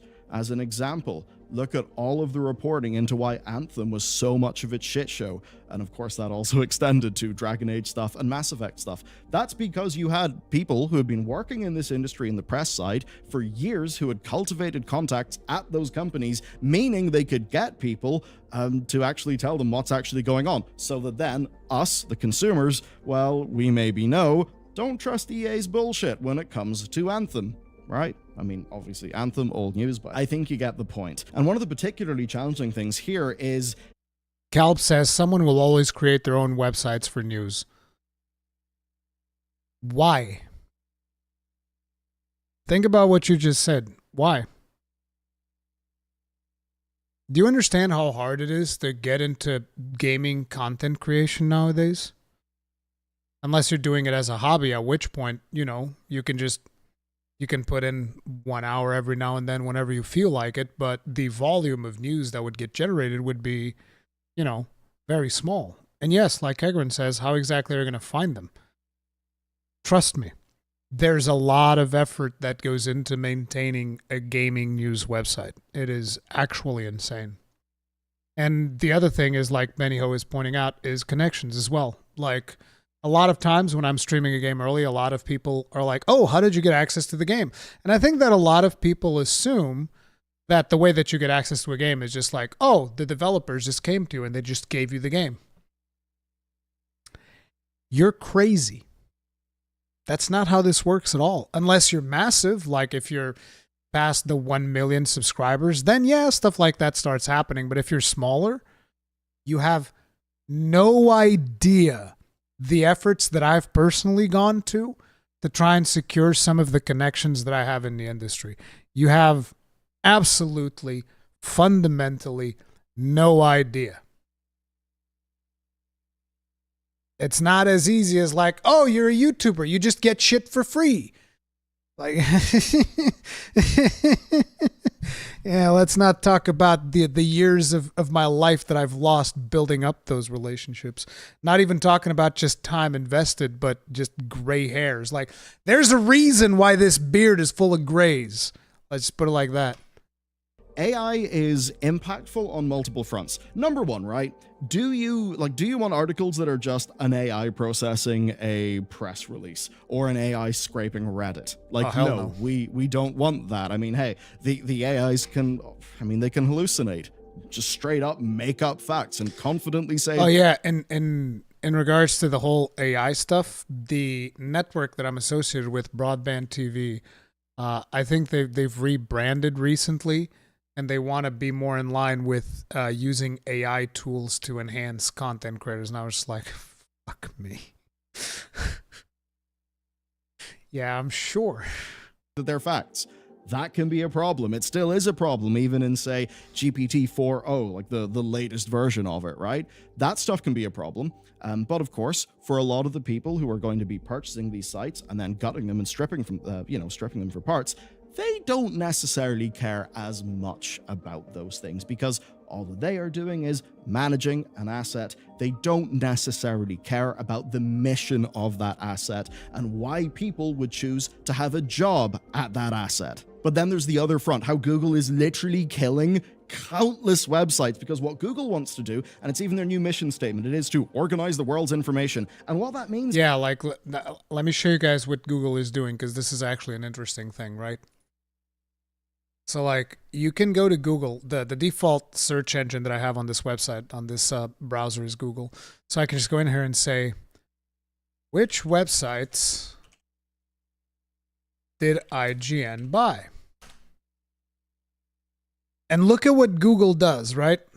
Google goes to this website, Esports Insider, and extracts the information that I asked for. Now, as a user, you look at this and this is fantastic. I don't have to worry about even clicking the link. The information I want is right here. See, it says right here, as part of the deal, IGN Entertainment will acquire notable websites such as Eurogamer, Games Industry Biz, Rock Paper Shotgun, and more for an undisclosed sum. So it's like the answer to my question is already here. It's even highlighted. It even highlighted the answer to my question. And then it tells you the link of the website. But it's like, why would I click the website now? I already have the answer right here. I'm good. But how fair is it to the person who wrote the article at Esports Insider, right? How fair is it to this person that I just got my answer here? So I don't click and I don't go to their website. And because I don't go to their website, they don't get page views. They don't get, advertiser revenue. Their website starts becoming less popular because there's less active users in the website, and therefore their advertisement deals become less profitable as well, and therefore they're required to start cutting staff and all of that stuff and all of this because Google did something really simple that, in a way, like I said, this is actually good for the end user, right? You go to Google, you make a question, you ask a question, and then Google just gives you the answer and tells you where it got it from, but you don't click the website. Does Google not click the website per search? I don't think it counts as a page view if Google does it because it's a bot. It shouldn't count as a page view. I don't know. But, that's the way that it goes, right? And meanwhile, Esports Insider just got fucked because the information was on Esports Insider. Or it could also have been like on this other website, on Forbes, on GameSpot, on IGN itself, But I got the answer from Google. I don't need to look at any of this other stuff because, at the end of the day, I'm a user. I'm just looking for the information, right? I don't have any responsibility to go to the websites or whatever. I'm talking about your average user. They don't feel a responsibility to go to the website that this information came from, but this is what Google is doing, and this is why a lot of these websites are getting fucked. Now, what's the fair way and the user-friendly way of doing it? I don't have that answer. Is you write a blog post, you do something in Reddit. I mean, hey, even I think there's a new partnership between OpenAI and Reddit, I think. But basically, they want to do that so that whenever you Google something, you get an AI generated response that will be based on that AI scraping Reddit, scraping game sites, maybe scraping YouTube videos. And what that then means is, well, Google has you on their page with their advertisements, with content that their AI like I just showed you, other people, where those other people, they'll have no real way of getting paid or anything like that, which then means that the things that they do, well, that's just going to be financially, unsustainable. And even if you say, oh, it should just be done, by hobbyists for passion. Well, even if that is the case, it's pretty bad if Google just comes in. Let me tell you something. The people that have this mindset, it should just be done as a hobby. For passion. As in the people that have this mindset that you shouldn't get paid. Let me tell you something. Do you work construction? I don't think you should be paid either. You should go do your job for the passion that you have of building houses. Oh, what? You don't like that? Oh. It's tough. Because it's very easy for a lot of people to just be like, no, just do it for free. Do your passion for free. It's like, what the fuck do you mean? Do you work in an office? Do you have a miserable 9-to-5 office job? Why don't you do that for free? Yeah, nobody wants to have that conversation. Like, I understand. This is a very privileged job. I love doing it. It's absolutely fantastic. There's nothing else that I would rather be doing. Straight up. But at the end of the day, to dedicate as much time as I do to this, if I wasn't getting paid, there's no way. There's fucking no way. You're crazy. You're insane. And by the way, I say this, and I want people to understand something, because this is the part that people don't really talk about. The first channel that I created on YouTube, I started posting there in 2007. 2007, I started posting videos. You want to know when I became monetized? It was 2011, and I had to start a new channel because there were problems with my other channel. So I got monetized, but I had to start my YouTube career from scratch. 4 years of my life, I did this for free. 4 years. So to the people that's like, oh, you should do it for free. I did. For 4 years. I did do it for free. I did make videos for free for 4 fucking years. And by the way, when I started getting paid, I was getting paid like, I don't know, maybe $20 a month. So technically speaking, in the following years, like, I think that things only really became somewhat reasonably profitable around when Monster Hunter World came out, which was in 2018. Before that, I was mostly like fucking scraping by. So yeah. and makes a shitload of money. So it's like 11 years more like this is just bad on every level. And that brings us to essentially the games media landscape. What was your main job? I did a lot of jobs. I did IT consulting. I did large format digital printers maintenance with IT consulting, but it was mostly stuff surrounding IT. It was usually IT. Although before I was officially working, I was like, doing odd jobs while I was in college and whatnot. And in there, I was working in metalworking, laser cutting machines, CNC, and CAD drawing, that type of stuff. So yeah, I've done multiple jobs. So I always find it interesting when people tell me, why don't you get a real job? It's like, okay, sure. So there are 16 companies who own the vast majority of the games press, and I'm just going to go through them real quick. You have IGN Entertainment. That, of course, is IGN, GameIndustry.biz, Eurogamer, Rock Paper Shotgun, VG247, Dicebreaker. Then there's Fandom, right? They own Giant Bomb, Fanatical, GameFAQs, Metacritic, and of course, Fandom have, they've probably been responsible for ruining a wiki that you find interesting. Very recently, the big World of Warcraft wiki, they moved to wiki.gg because it's not pulling the bullshit that Fandom is doing on their wikis. Like, if you go to, say, like a Fallout wiki and it's a Fandom ran one, you're just going to be assaulted with ads, and it sucks. The next group then is Future PLC. They are Edge, Games Radar Plus, PC Gamer Play, Retro Gamer, Tech Radar, Totally Game. Then there is GameStop, the store, who of course own Game Informer. There's Valnet, who you probably haven't heard of, but they own The Gamer, Jewel Shockers, Hardcore Gamer, and Game Rant. There's Network N, who have PC Games N, War Gamer, Strategy Gamer, and Pocket Tactics. Condé Nast own Wired and Ars Technica, which I guess isn't really gaming. Vox Media, of course, have Verge for tech, and Polygon, which is their games vertical. Then there's Geo Media, who own Gizmodo and Kotaku.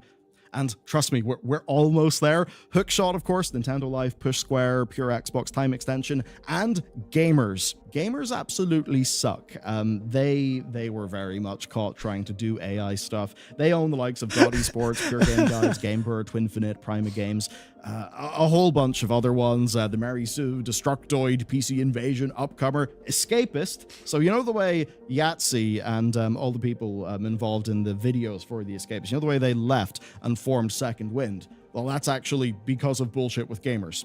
And then there's Yahoo, who have got Engadget and TechCrunch, which aren't really games. There's Steel Media, who are a bunch of mobile sites. BGFC, I think the main one that you'd know from them maybe is like Video Gamer, but they're smaller ones, at least in my own personal orbit. And Mobifire, who are very much like individual game, like guide and coverage sites. And then, of course, you do have the independents. VGC, Video Games Chronicle, they're awesome. We'll talk about them later. Digital Trends Aftermath. Aftermath, again, was formed by people who left one of the big corporately owned companies. RPG site Insider Gaming, Digital Foundry, TechRaptor, Game World Observer, Gamatsu, Dexerto, as an example. So that's like the lay of the land. I mean, you do have maybe Washington Post. They have Gene Park writing things for them. There's BBC Newsbeat, who sometimes do games, but they're not really particularly important here. And if you're like the games vertical of something not interested in games, like say Washington Post and Launcher, where they just gutted that, you're of course not really safe. So that's basically what you've got. Real big industry spanning sites that cover everything and have got resources to just do a crazy amount of stuff. And then you've got those like collective groups that own, plenty of individual sites. And this isn't really some sort of conspiracy thing where like a narrative is as much being controlled or manipulated. Obviously, there are times where if you have a bunch of people who work in the same field and who all talk to each other, you can definitely have like a degree of, I guess, more similar opinions because, small group of people talking to each other in the same field, if you get what I mean. But it's, I think, far more that these overarching companies, they could not give a damn about what is being published. All they care about is advertising revenue.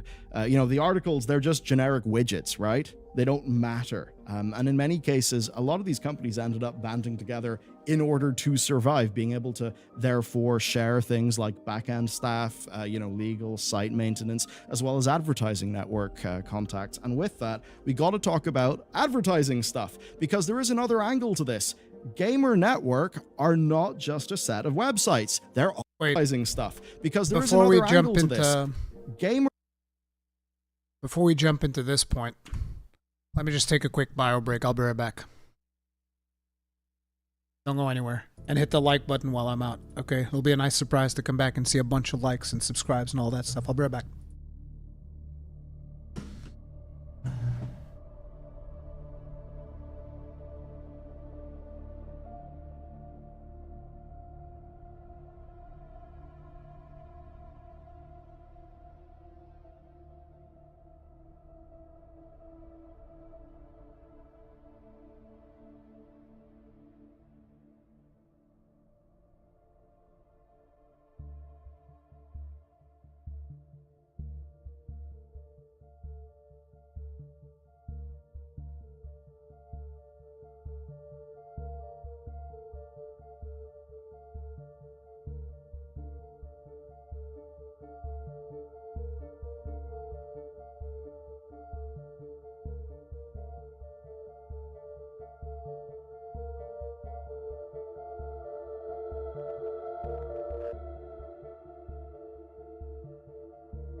This soundtrack is from Mass Effect.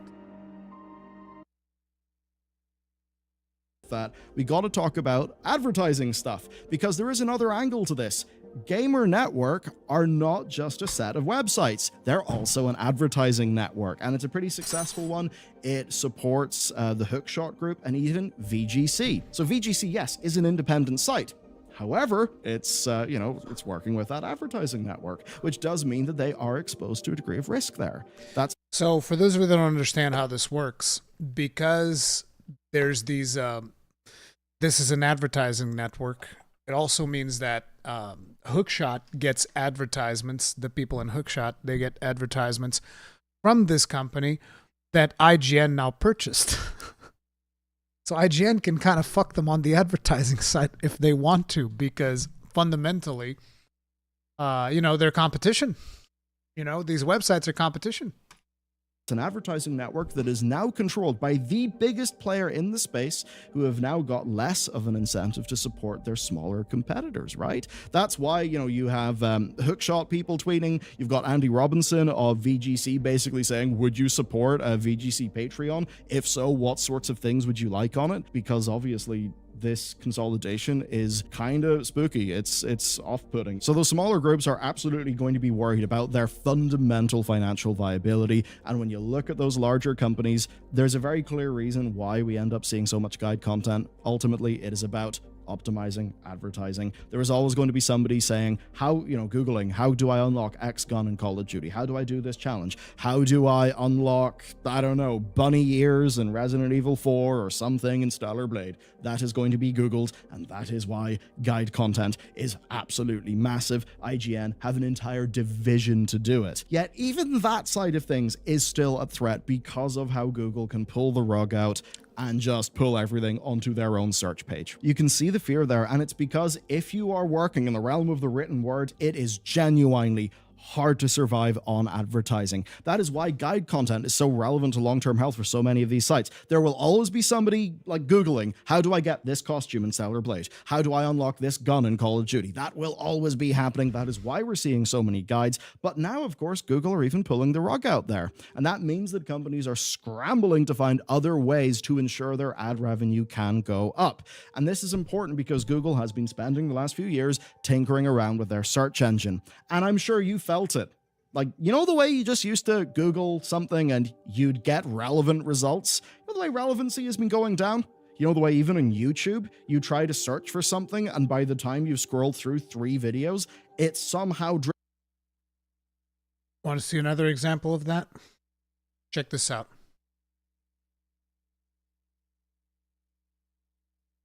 Just going to do this on the fly. So I just Googled Rurikhan soul sacrifice.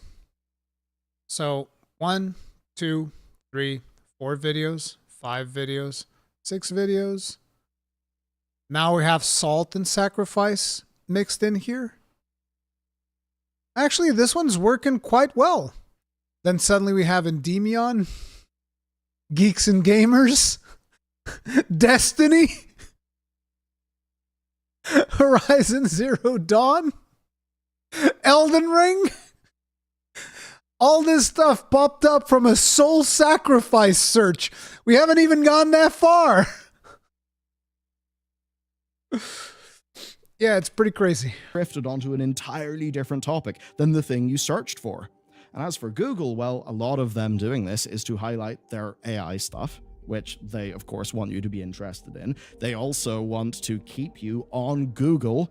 They don't want their search engine to bring you to a website. They want their search engine to pull the information you want from a website so that they can still get sponsored link money and all of that stuff that is on a Google page. But, you know, obviously don't click you through to the website of the people who, you know, actually did the work and made the info that their AI has just scraped. And of course, how often does the AI just simply get it wrong? Obviously, a hell of a lot of the time. And it's rough because all of this is happening after companies have spent years jumping through all of Google's hoops to be SEO optimized, right? Like, that has been the only way to survive for years. And again, this is surviving at the level where you can hire people and run a proper outfit. Obviously, if it's a personal blog, if it's a smaller site, sure, fine. But that's not going to be able to replace what some of these groups actually do within the industry. And so with that, we're in a rough situation where there in a way is value in the consolidation for the kind of corporations owning this stuff. Like, if a story is on the front page of IGN, Eurogamer, VG247, and Rock Paper Shotgun, then Ziff Davis, regardless, will win. And of course, those are sites that are generally seen to be, I mean, when I say respected sources... And by the way, here's another thing. The more websites report on something, if they have the same opinion, the higher that opinion gets pushed through the search rankings. And also, the higher that opinion is valued by YouTube, in case you guys weren't aware of this. So, like, for instance, if you guys have seen, we're going to be talking about it in a bit here, about the Hellblade 2 reviews. There's a lot of people that think that Hellblade 2 is not particularly good. There's a lot of websites that think that Hellblade 2 is particularly good. Now, IGN, with all of the websites they have under their network right now, could force a push that would say Hellblade 2 is game of the year, right? And that will organically cause the overall opinion on the internet to be reflected as Hellblade 2 is game of the year. And then if a YouTube content creator also likes Hellblade 2, and they make something similar, that video is going to get pushed more because there's like 6 or 7 websites that are also pushing that information, and it starts going trending, and more people start watching it and watching that content, and starts trend harder. But there's a synergy to all of this that if you're able to push a certain article, you're able to almost will it into existence regardless of how true that article is. I mean, respected by the search engine. You know, you think whatever you want, but by the search engine, by like the trust rankings that's something like Google will have. And that's because while 100% they do optimize for search, they're not in the same league as any of the AI slop sites that have given rise to the likes of Glorbo, right? Glorbo obviously failed because it was so easy to just troll Glorbo, but you do know that in 1 or 2 years, absolutely they'll be trying that shit again, probably sooner. And in a lot of cases, as we saw with fandom and gamers, and even more in the last few years, these companies have been sold to private equity firms or some, uncaring corporate behemoth that literally doesn't care. To them, the people aren't relevant, but of course, the people are the ones who actually make the content, right? That's the fundamental misunderstanding that happens here. Yet to these sites, if they can just replace a senior salary with a newcomer who will take an even lower wage, then guess what? In terms of SEO, in terms of the trust ranking of their site, in terms of all the stuff of their ad network, nothing will change. The only thing that they will see is lower payroll. Happy, the brand continues. But because the experience is lost, the actual quality of the work is gone. And worse than that, the positive feedback loops that lead to improvement also go. Because guess what? If you're new in a job, but you're working under an experienced editor who can actually help you become better at your profession, that's great. That's training up the next generation. That, of course, will not happen in a land where everybody is just a totally replaceable gig worker, which is essentially where we're going. Now, is there a way out of this? Well, you can be independent and succeed. Dexerto is independent, and by the metrics that we've looked at, I mean, they're very nearly in the top 10 of sites. They obviously play SEO like a fiddle. If Asmongold sneezes, there'll probably be a Dexerto article about it, right? Like they really leaned into Twitch drama for a bit there, and I think that clearly worked for them. You've got the likes of RPG Site leaning into a niche and growing within that, which is great. And there are more general sites like VGC, albeit it is rather rare, but they can survive while being independent and still trying to cover the 3 big pillars of news reporting, criticism, and more like in-depth investigative stuff. But again, they are still exposed to the ad network that has just been sold. Ziff. Please don't ruin everything, Ziff. And then, of course, you got the likes of Aftermath and Second Wind, right? That's people who have left those big sites and who are doing their own thing. And I think what is strong there is they're more free to just be themselves. And I know that for many viewers, that might actually make them distasteful. However, what it does mean is that to the people who enjoy their editorial voice, they actually get the pure thing that they want. And the more that this happens, the more that we can all find groups who, who we vibe with, who are going independent. And that's why I think it is a really important thing. Now, there's also the likes of Stephen Totillo, right? Nathan Brown. They do Gamefile and Hit Points. That's basically both newsletters. And they're churning out some really great journalistic work on those. I mean, hey, we're even doing loading screen, and ideally we'd like to slowly grow that over time. The thing about all of these groups, be it Aftermath, Second Wind, Stephen Totillo, these are long-term industry veterans with established followings.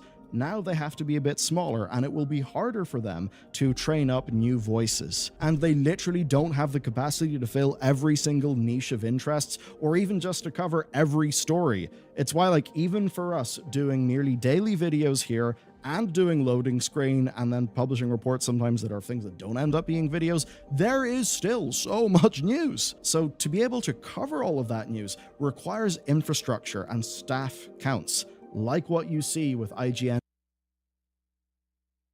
Infrastructure. You see the entire infrastructure of Rurikhan Enterprises right here.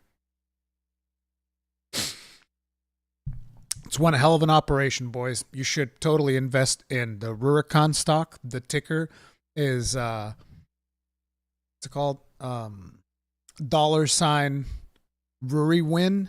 And that's how it goes. Invest in Rurikhan stock. Dexerto or PC Gamer. Either that or loads of smaller outlets that in aggregate are, sort of doing that for whatever niche that they're specializing in. But again, the problem there is that this whole industry is built atop of advertising, and Google is literally murdering everything that isn't their own advertisements because they're trying to pull everything onto the Google homepage or, the Google search page with AI, right? Now, there is new media, YouTube, TikTok, Twitch. but we are not a perfect replacement for these layoffs. We're not a replacement for the industry consolidation. Like, there are people who are like sort of journalistically trained, the likes of, say, People Make Games, people who have developed really well in their own critical space, like Skill Up or Mandalore. You've got interviews from NoClip. But the thing is, that's kind of the exception, not the rule. And I think YouTube is becoming... Not to toot my own horn, but I'm also trying to become, like, actually for real now, no joke. I'm actually trying to become a little bit more reliable when it comes to that stuff. With Conscast, like, if you guys actually go to Conscast, you'll notice that, for instance, we have an upcoming video that I'm going to be talking about a little bit more today, but this is an interview with the developers of Wayfinder. It's not an interview, it's traditional Conscast, but this one features the game director for Wayfinder. Had a lengthy conversation with him, as well as the community manager, Alex. You guys have seen him in the channel before. We've done podcasts with Tragic. Like, these are people that are in the industry. So I am trying to basically do more podcasts with people from the industry, as well as other content creators. Naturally, we have our most frequent guest and very good friend, Fightin' Cowboy. I want to do as many podcasts with him as possible. We also have here, like, the devs from Enshrouded. I also did a deep dive into Enshrouded with them. But basically, I am reaching out to people in the industry to do podcasts and stuff like that, because I also want to become more than just, sure, I'll read these articles and I'll give you guys my take on some of these articles and all of that stuff, but I want to be able to bring some of my own original stuff to this whole thing. And that's why I'm trying to do tons and tons of Conscasts. Like I said, I reached out to Sean Murray. I reached out to Jeff Keighley. Like, I'm reaching out to people that I think would be interesting to have a conversation with. In many ways, a harder place to actually get noticed on. Things are challenging, and you are far more at the whims of the overall platform. Very much YouTube is not a place where you, to sort of use an industry term, own your audience. Because subscriptions basically mean nothing now. And again, there's the capacity of a proper report happening somewhere. Maybe like myself, Young, people talking about that. Well, guess what?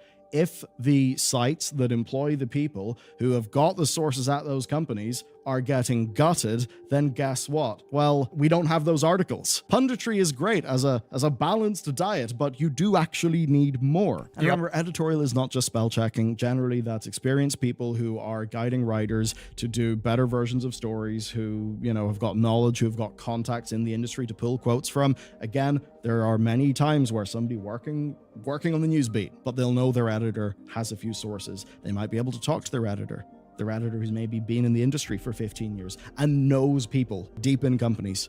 Like, that's the kind of thing that we're actually losing, that the corporate owners do not understand. And again, the three individuals most publicly let go by IGN, they represent that perfectly. What I'm talking about here is the literal foundations of so much of what all of us do being eroded. Right? Most of what we do is story aggregation. And yes, there are times that we get stories through our tips email, or we find something ourselves and are able to report directly, but we just literally do not have the resources to do more. And the setup that we do have relies pretty heavily on there being a strong enough press who are doing lots of that bread and butter journalistic work. And yes, it's not always perfect. Yes, there can be cultural commentary or whatever. There can be a bit of an eye roll or whatever.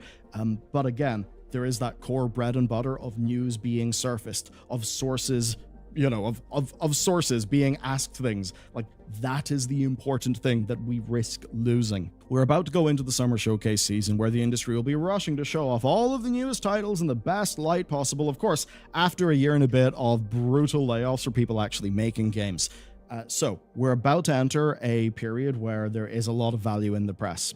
The press has been severely damaged. This consolidation and reduction in staff, reduction in experience will hurt us. It will mean less staff reporting with less experience, trying to hold an industry to account and criticize what they see. Of course, with everything that allows them to do that, being eroded and damaged. And to return to where we started with Alice Bell being interviewed by Aftermath, just a good quote. I'm most worried about people's livelihoods, but I'm also very worried that they won't be allowed to be weird and write thoughtful, critical things. I worry that now that the machine is increased in size, it will necessarily crush my most talented peers from the network into writing boring, SEO-focused things designed to appeal to the averaged-out reader. But people aren't average, so when you try to appeal to the average, you end up appealing to nobody. This is actually a problem that we also have on YouTube, which is the whole thing about if you want to do SEO focused stuff, it gets really hard to do interesting things. Like the big Wayfinder podcast that I'm going to be doing later today. That is very much SEO unfriendly. That is going to make my channel take a massive hit. But that is the cost of doing things that I think are interesting. That, everybody, is the problem. Whew. Big long story. Let me know what you think. If you've been impacted by these layoffs, absolutely do reach out. And I suppose if you have got thoughts on how we can basically make it through this, AI is going to take all of your work and surface it on Google's page so they can make money from it, but not you, then let me know, because I'm pretty sure that's a big iceberg that we're all like, careening towards really quickly. Oh, 100%. Don't you love big tech? That's it from me. See you next time. So guys, make sure to give Bellylar a like. He does a lot of really good work. And maybe let the video play out in the background or something so that give him some watch time as well. Please do, because he does really good work with that stuff. But yeah, it's absolutely crazy. Absolutely, fundamentally crazy. Let me grab the background soundtrack again. SEO so manipulative, monopolistic. Yeah, the way that search rankings and stuff like that works on YouTube is, yeah.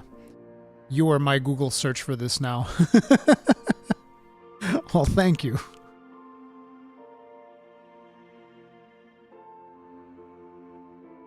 Wait, Katamai, I'm working on websites. I have multiple media as clients from bottom to top. They're all on the AI trend. All they want is AI in some way or another. Doesn't this just feel like the fucking NFT trend? You guys remember NFTs when those started coming out and everybody was jumping in on the NFT trend? Is the same fucking thing, dude. Somebody hears a goddamn buzzword and there's like, put everything on the buzzword. NFTs. The metaverse. Metaverse these nuts. Google search results are dominated by AI slop these days. Like I said, I found a lot of AI slop videos when I was looking through, because I watch a lot of documentaries on YouTube, and one of that space is absolutely infested with AI slop. And the worst part is it's not even good information. So it's just like a bunch of text that somebody is reading, probably not even an actual person, often being read by AI as well. So the text is AI, it is read by AI. The imagery is probably edited by a human because I don't think AI is that advanced yet. But you basically learn nothing from it because it's just a bunch of talking points, circle jerking around and around and around and around, and never really going anywhere. It was so unsatisfying when I was listening to that shit, because initially I didn't even identify that it was AI, right? So I would listen to it for a while, and it just, the way that the information was coming out felt so brutally unsatisfying that I was like, holy shit, this is terrible. Who wrote this? And then I was like, oh, never mind. Content farms are cheaper to do than ever. Yeah, pretty much. Regurgitated info. Yep. TTS reading Wikipedia. It's not even reading Wikipedia. That's the thing. It's a fucking word soup that ChatGPT puked out. So AI is basically politicians speak. It's not even AI. It's a language model. It's a different thing. AI can pull images from stock. Businesses have started AI subscription services where stock footage is included. AI can generate images. I mean, look. right now,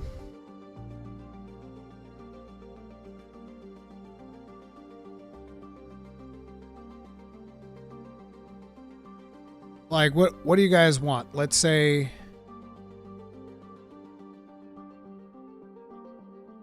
a dwarf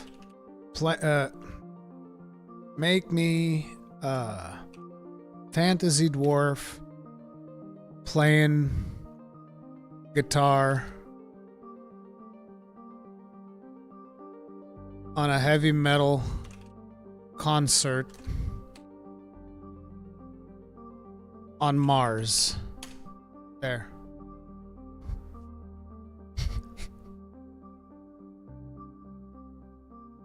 Like, that's how hard it is. You just go up to Copilot and be like, hey, just make me this. You can get even better results using, what's it called?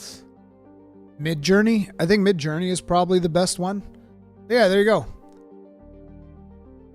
I hate the fact that all of these draw dwarves with fucking elven ears, though. See, this is how you know it's AI. But see, there's a fucking dwarf playing guitar in a heavy metal concert on Mars. Here's another one. And another one. It just made 4 of them for me. This one looks more like a fucking gnome. But whatever, there you go. See? Like, they can pull from stock image. They can fucking make stock image.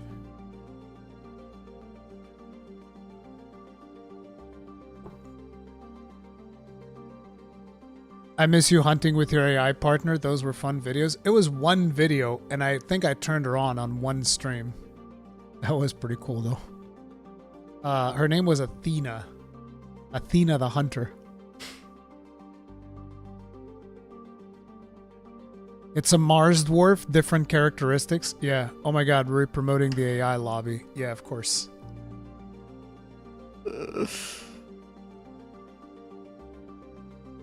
But yeah, dude, it's rough. By the way, guys, just a reminder, you can hit that like button. It really helps me out. But we're going to be talking about Wayfinder. Wayfinder is changing. For those of you that weren't aware. Now, I know that probably some of you guys won't even remember what Wayfinder is. Let me pull up some gameplay. This is how we have that. Rurikhan Wayfinder. Do we have like a good stream or something, hopefully?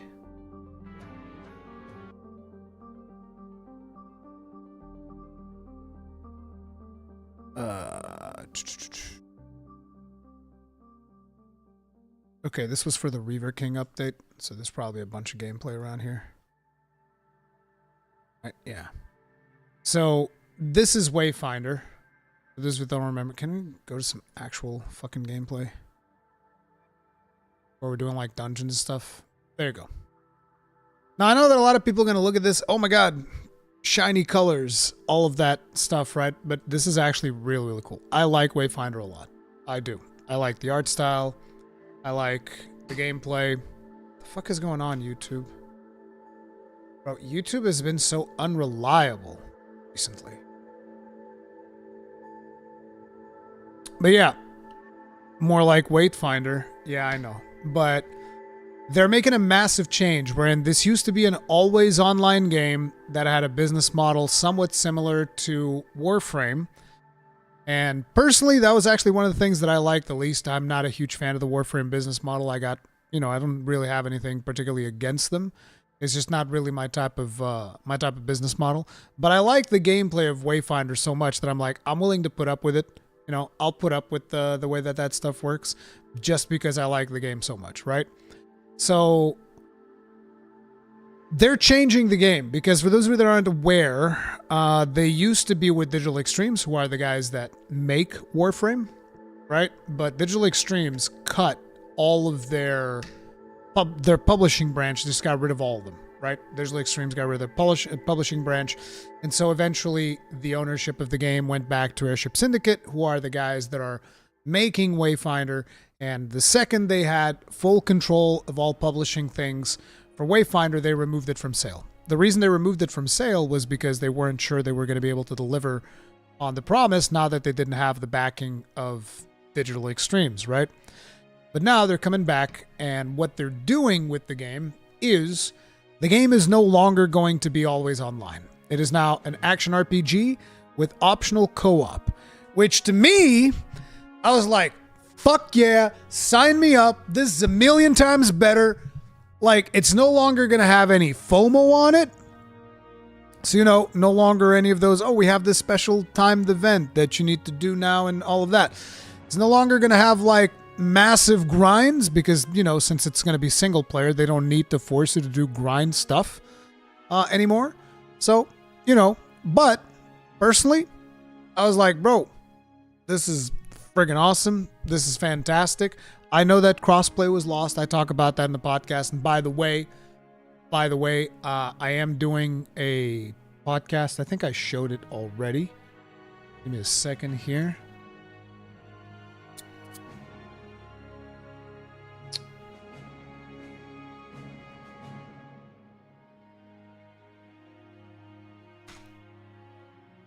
It's going to be this. This right here is Steve Madureira. He is the game director. I edited this beautiful Photoshop image of him on Wingrave's armor. And this is going to go live in about 2 hours. This live stream will automatically redirect you there.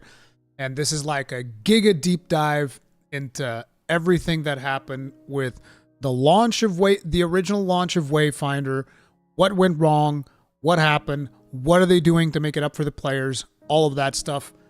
It's all in here. And then we go giga deep dive into talking about how does the loot work now? How does it work now to level up Wayfinders? How does it work now to unlock new Wayfinders? All of that stuff. I bring everything up. The one thing that I forgot to talk about was actually housing. I forgot to bring up housing. So grossly incandescent. Silver Nitro! Thank you very much for becoming grossly incandescent for 14 months. Tip of the hat. Appreciate the support. Thank you. Thank you very much. Those that have the Steam version already get to play May 31st. Yes. Yes, we do. And yes, unfortunately, we are losing crossplay. That is because the crossplay technology was from Digital Extremes, and so they can't do that anymore because they're not working with that.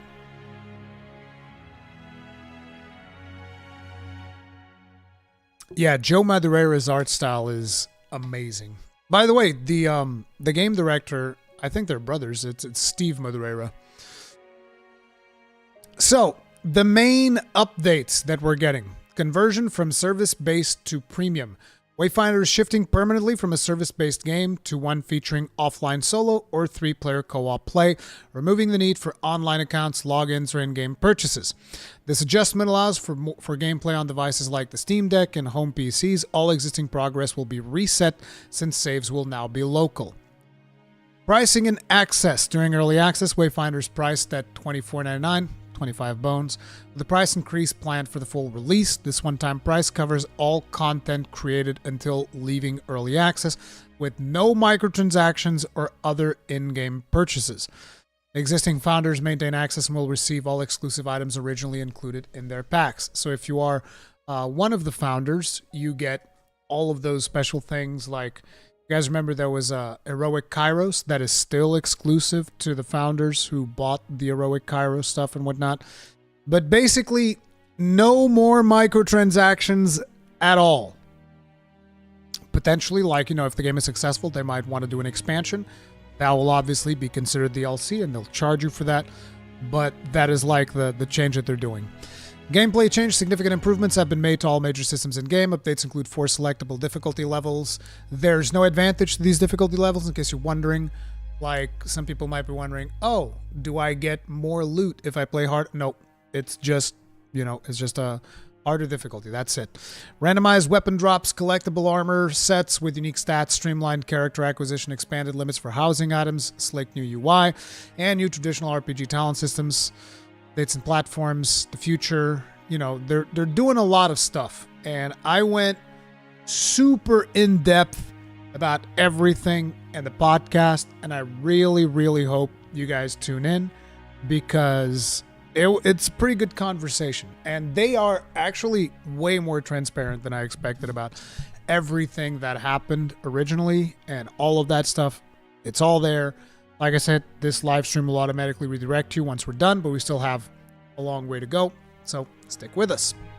But yeah, look forward to the Wayfinder stuff because this is actually a change that I think is really, really good, and I'm really excited to jump back into the game now that it's not a live service anymore.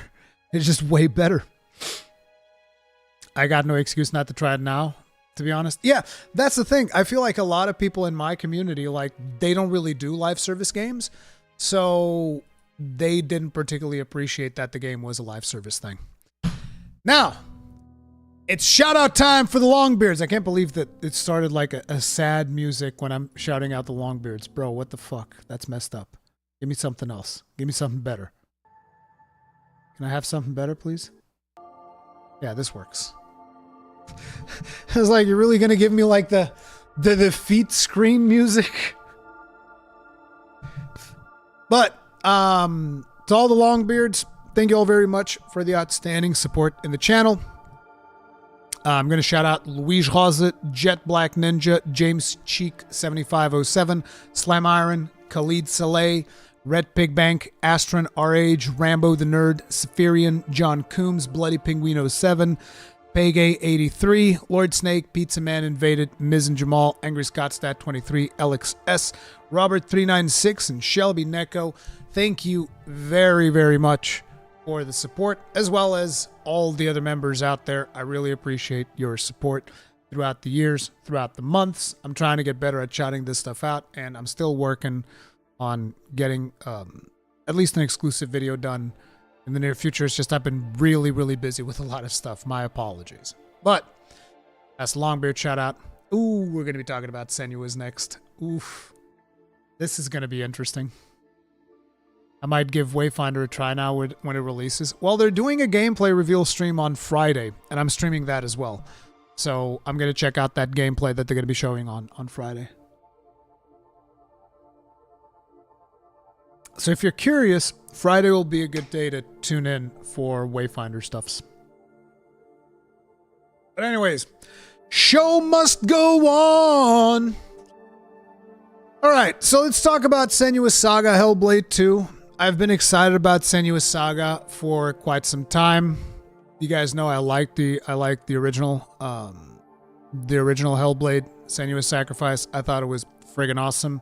I had a blast playing it. I thought it was really good. And then what ended up happening was Microsoft shut down all those studios, and I was like, man, fuck you, Microsoft. You're full of shit. And then I started thinking, you know what? I'm playing Elden Ring right now. I'm playing Final Fantasy 14 right now. I'm feeling kind of poopy about Microsoft. Maybe I'll hold off on Senua's Saga. I'll play that a little bit later when maybe I'm a little bit further ahead in my Elden Ring playthrough. Maybe when I'm feeling better about all that, maybe we'll jump into Senua's Saga, check that out, see what it's all about. But then we started getting the review scores, and yeah, this is really, really weird with the review scores for this game.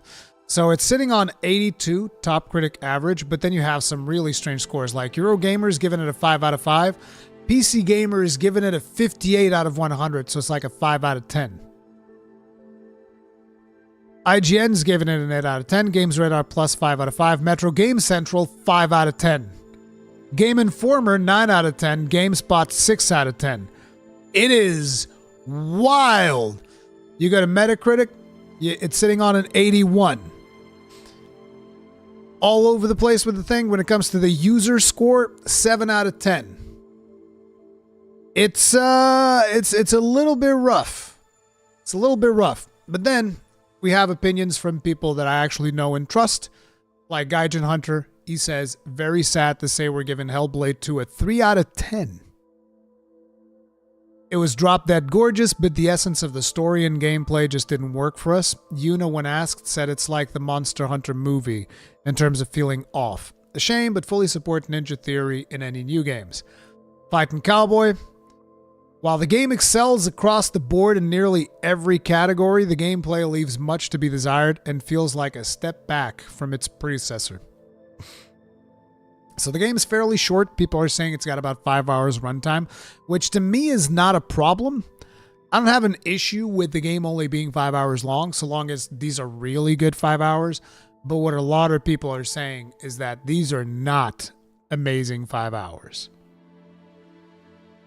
Then we have Gene Park. Hellblade 2 is absolutely more art exhibit. The story's pull is good enough to see to the end, but I left disappointed. The first game's story communicated its themes much stronger, and the sequel is emotionally still a one-note performance of anguish. So yeah, it's looking kind of rough, and to be honest, it's kind of like I'm losing a lot of interest reading a lot of these. I find it funny how the game is shorter than Vadi's video for Armored Core 6.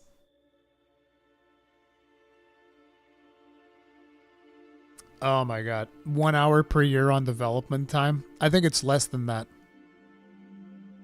One for sales Game Pass? Yeah, probably. But it really sucks.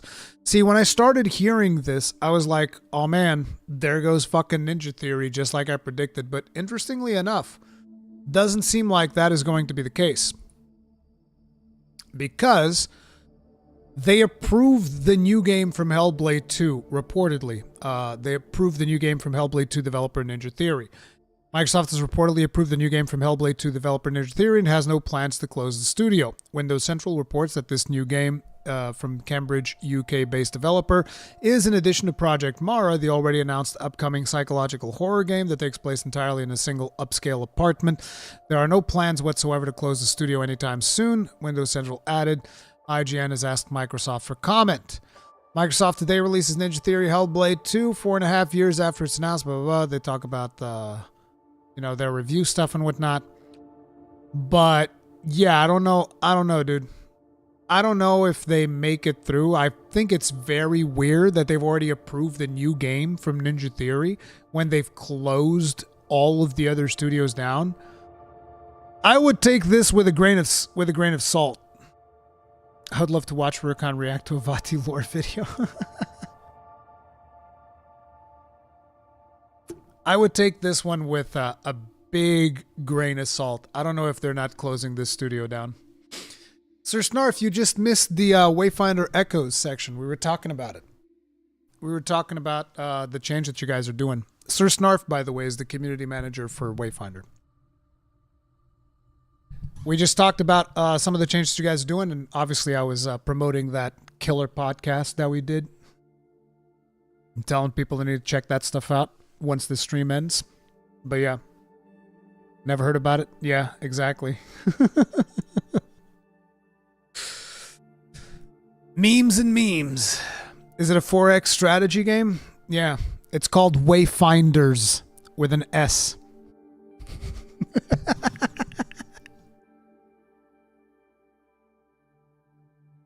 It's called Wayfinders. Not sure if you heard of that one. Because there's more than one Wayfinder. Why is it surprising? Microsoft don't have a history of closing studios all the time. It's surprising because they closed Tango Gameworks, which was a massively successful studio.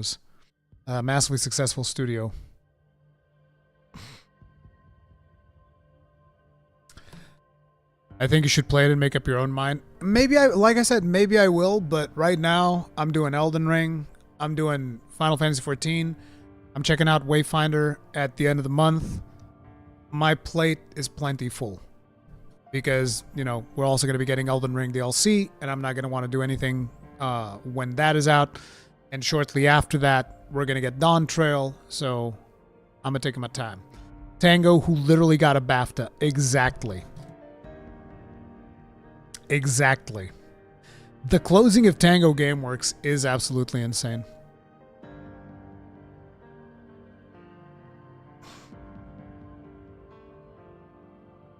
So, another interesting thing was that a week after Microsoft closed 4 game studios, a Microsoft-owned Activision announces a new game studio. They literally closed 4 studios down and opened up a new one.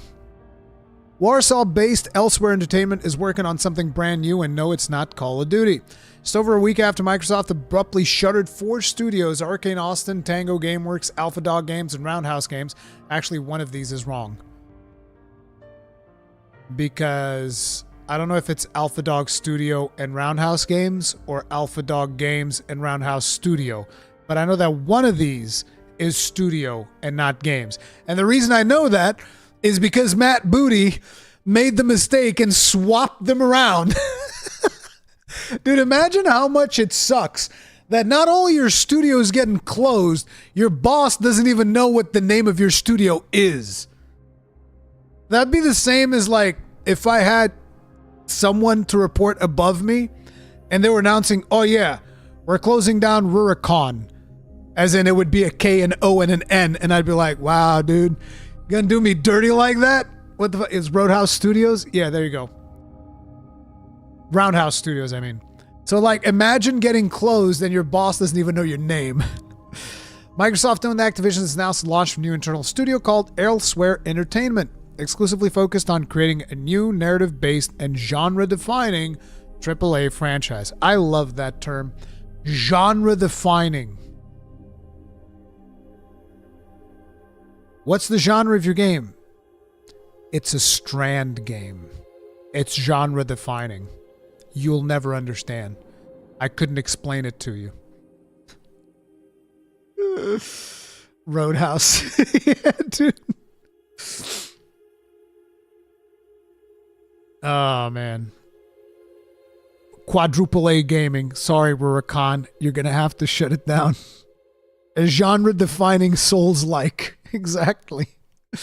The new studio is based in Warsaw, Poland, and is made up of storytelling experts who have previously worked on games including The Last of Us, Uncharted, The Witcher, Cyberpunk, Destiny, Tom Clancy's The Division, and Far Cry.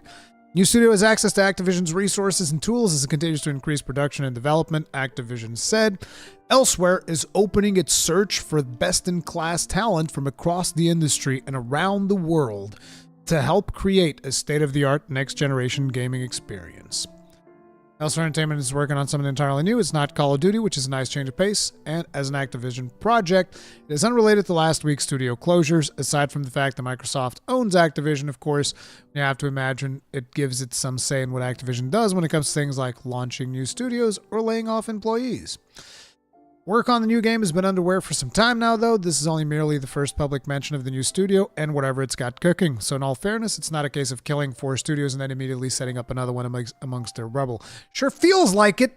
If anything, it looks mainly to be a simple matter of crappy timing, which I would say reflects rather ugly indifference to the human cost borne by a year and a half of brutal cuts and closures in pursuit of a marginally better bottom line. Never cared too much about optics, but then again, I have to say that, hey, the optics here aren't great. There's no word on when Elsewhere's debut project will be revealed, but the studio is ramping up hiring to get things going in earnest.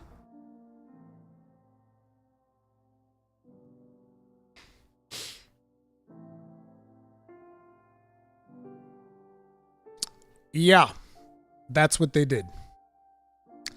They're opening up a new studio as well. It's friggin' crazy. It will last for as long as Polish wages stay low. Yeah, that's definitely been something that Larian Studios is also starting a studio there now to get working on their 2 new projects or whatever.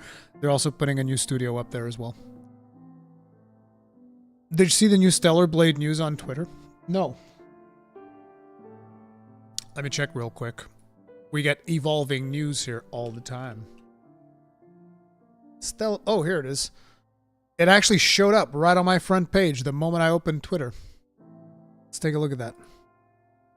Added a new boss challenge mode. Replay against defeated bosses in multiple settings.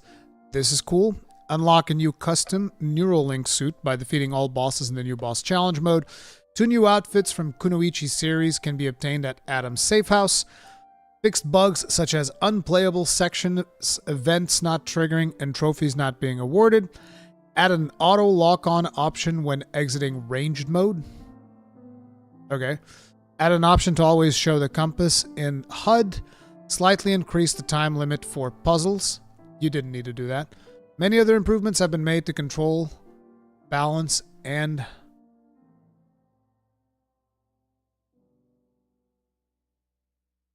What do you mean, and? This is the Neuralink suit.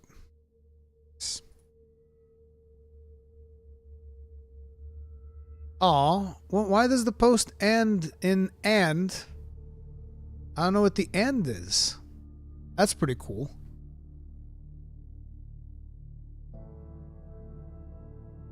Replay boss is great for people who want to do another run for it. Yeah, I hope they have a mode with the boss rush thing that lets you...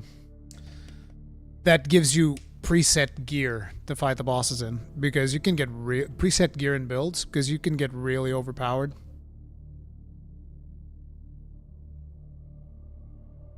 Also read an interview, it said Stellar Blade comes to PC and probably have a second game. Also working on new IP at the moment. I hope it comes to PC. I hope more people get to experience it. That game deserves it. It's absolutely phenomenal. By the way, guys, I've been doing the whole cucumber lemon water to test it out. This actually tastes really good. I like it. This is good. It's supposed to be healthy too, so that's nice.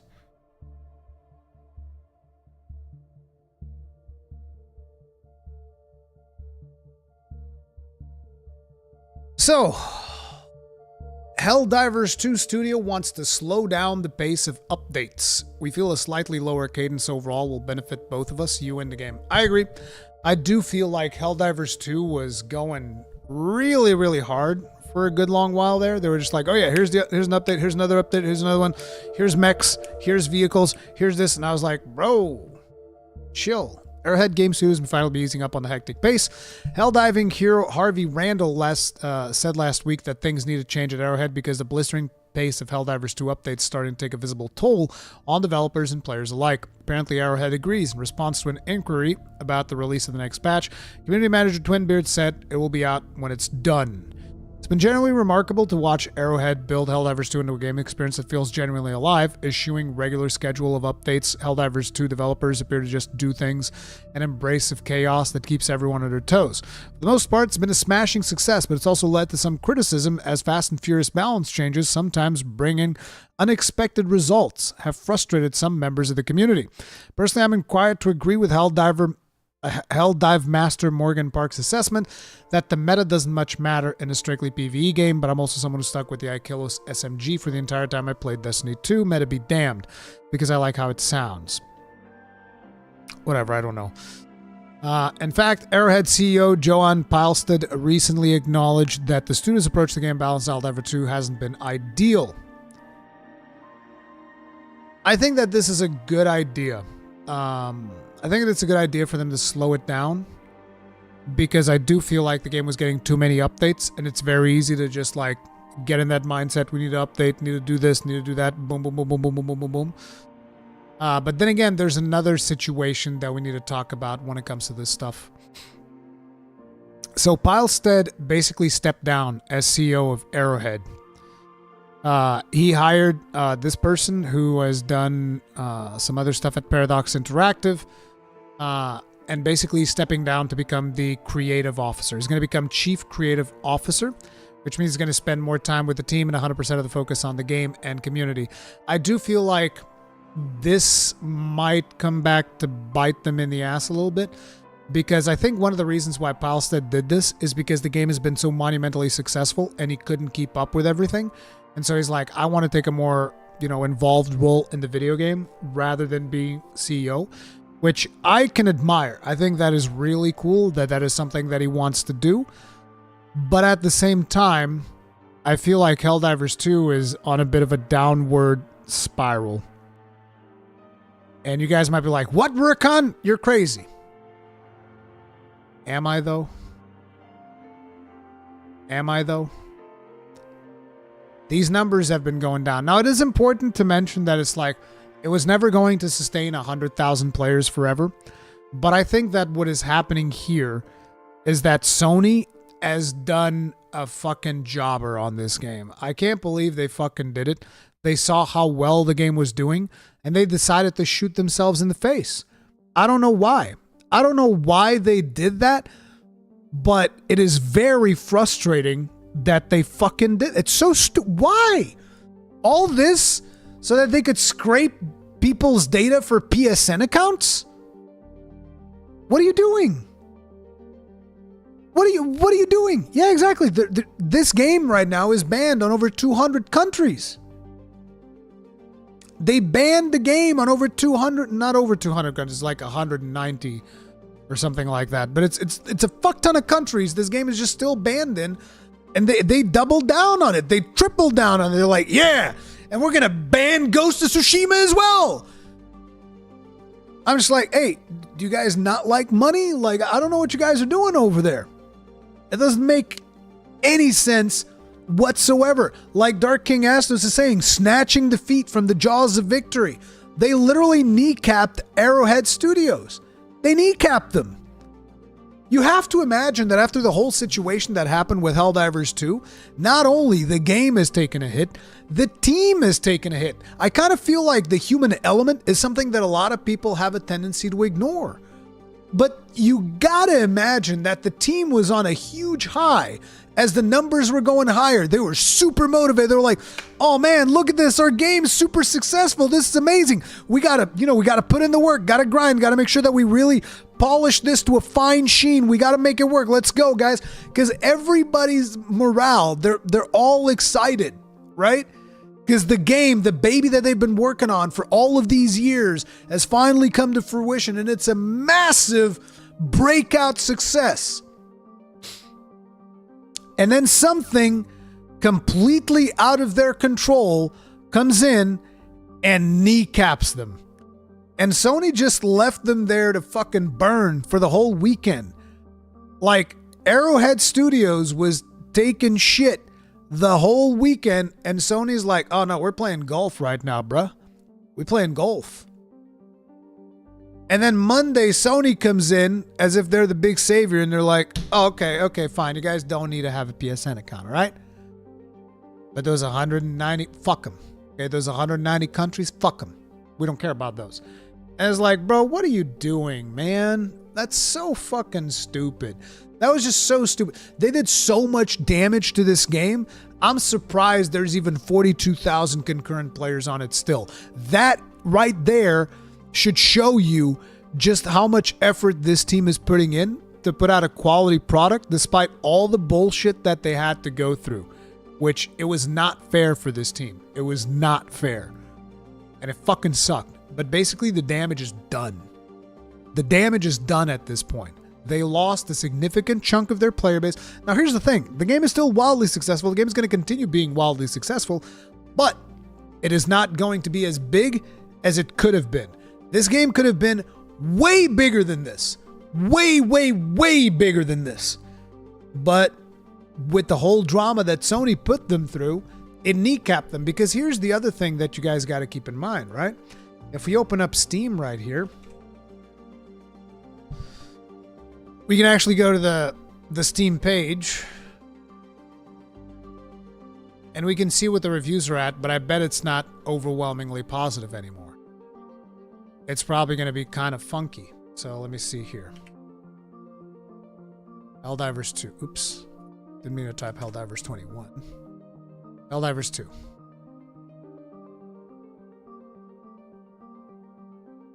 See, recent reviews mixed. All reviews is still in mostly positive, so that was actually impressive.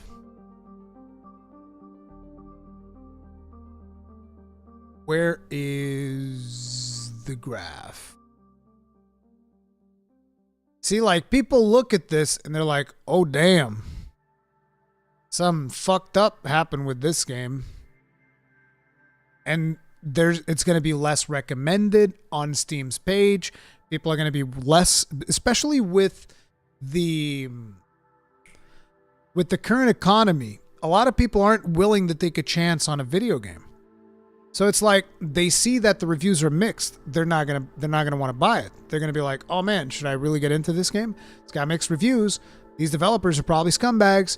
You know, because not everybody follows the industry as closely as a lot of us here do. You guys are right now watching what is essentially a live podcast, a game talk show, talking about video games. You need to understand, you guys and myself we are a niche of the gaming audience. Majority of people aren't, watching gaming content. They just consume gaming content. They're not necessarily watching, YouTube videos, looking up guides, participating in forums or Discord or whatever, right? Helldivers player count was going down before the PSN stuff. Yeah, and what do you think the PSN stuff had an effect? I'm not saying that they were going to maintain those players. I'm saying they weren't going to lose as much at such a rapid rate.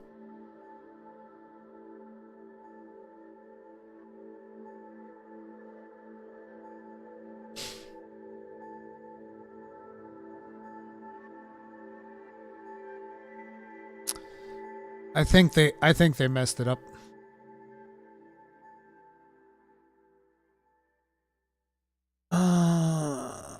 Sick and tired of the selective outrage on gaming YouTube.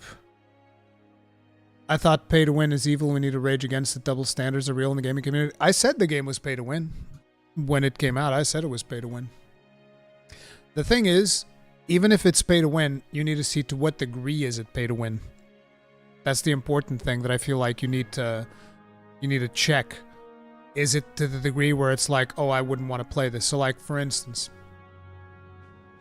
what would be an example? Genshin Impact. Genshin Impact is pay to win to a degree that I'm not comfortable with. Right? That's the degree that I'm not comfortable with. Helldivers 2. Final Fantasy XIV is also pay to win, but it's to a degree that I'm comfortable with. And even though in Final Fantasy XIV it's even less, but like technically speaking, you can buy character boosts that come with 500,000 gil. You can buy a motorcycle that goes faster on maps where you can't fly yet. You can there's a ton of little things that you can kind of like get with Final Fantasy XIV that I also consider pay to win. Are they problematic? Not really. But it's pay to win because my standards are very clearly defined. It's like, to me, if you can gain 0.0000001% of power by sliding in your credit card, that's pay to win. It's that simple. But the 0.0001% of power gain for swiping bother me? Nah, not really. I don't give a fuck. But that's the thing.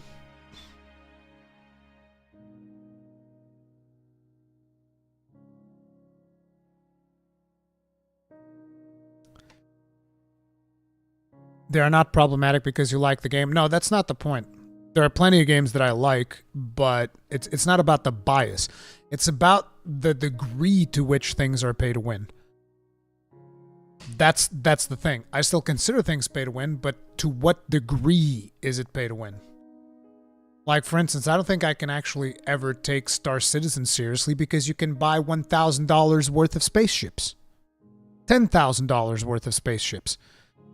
And some people are delusional enough to believe that a $10,000 spaceship is somehow going to be well balanced with the person that's getting the old and busted $20 pack. That's just not reasonable.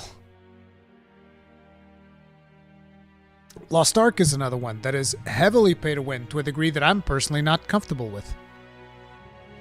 It's that simple. What about World of Warcraft? World of Warcraft is brutally pay to win, disgustingly pay to win. World of Warcraft is so incredibly pay to win that even those times that I play the game, I will never be able to take World of Warcraft seriously ever again because of how pay to win it is. There's literally no integrity whatsoever in that video game. There is no integrity whatsoever in that video game.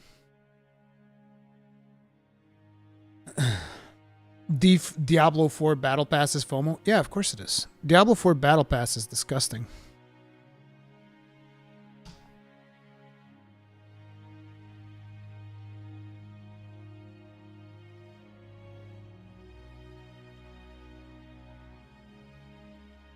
No, I don't remember if Diablo 4 is pay to win. I don't think it is.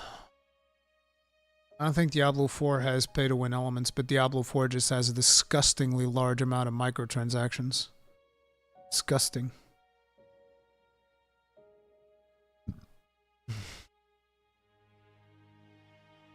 Silver Nitro, Star Citizen now MMO, but Genshin is more of a story and collecting ground. When I talk about pay-to-win, it's like pay-to-win against other players. I think that Pay to win is pay to win. So it's like, if you can pay to do something in 10 hours that would take me 100 hours to do, that's pay to win. Even if you're doing it in a single player game, you are paying to win. You are paying to get the thing that I can't get yet faster than me. You are winning. And what are you winning? Time. Is poker pay to win? I don't know how poker works. I don't really play poker, but poker can be pay to win, I think, because certain tables will have certain thresholds of money that you need to put down. That's pay to win. Actually, no, Mint Parfait is right. Poker's pay to lose. Benny Ho, yeah, poker's pay to lose, dude. You pay to lose with poker. Is life pay to win? Life is 100% pay to win. Ruri is calling me out on Star Citizen. I'm not calling out anybody, all right? I didn't even know that I had anybody in my audience that played Star Citizen. But listen, you enjoy your video game, all right? Don't let me stop you from enjoying your video game, but I do think that Star Citizen is pay to win.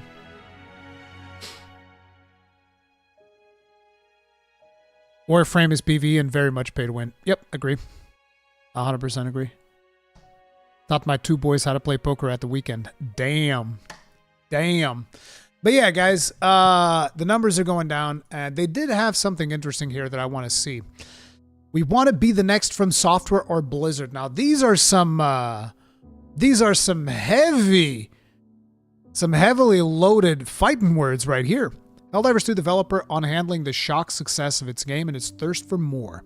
Nobody expected the success of Helldivers 2. The co-op third-person shooter, which was published by PlayStation, developed by Arrowhead Games, was released in February and has gone on to sell 12 million copies. I wonder if those include copies sold in countries that are now banned. In 3 months, it is now PlayStation's fastest-selling game, bigger than God of War or Spider-Man or Uncharted. Depending on who you are, you'll always point to different things as to why it was successful, says Arrowhead's Chief Creative Officer, Johan Palston.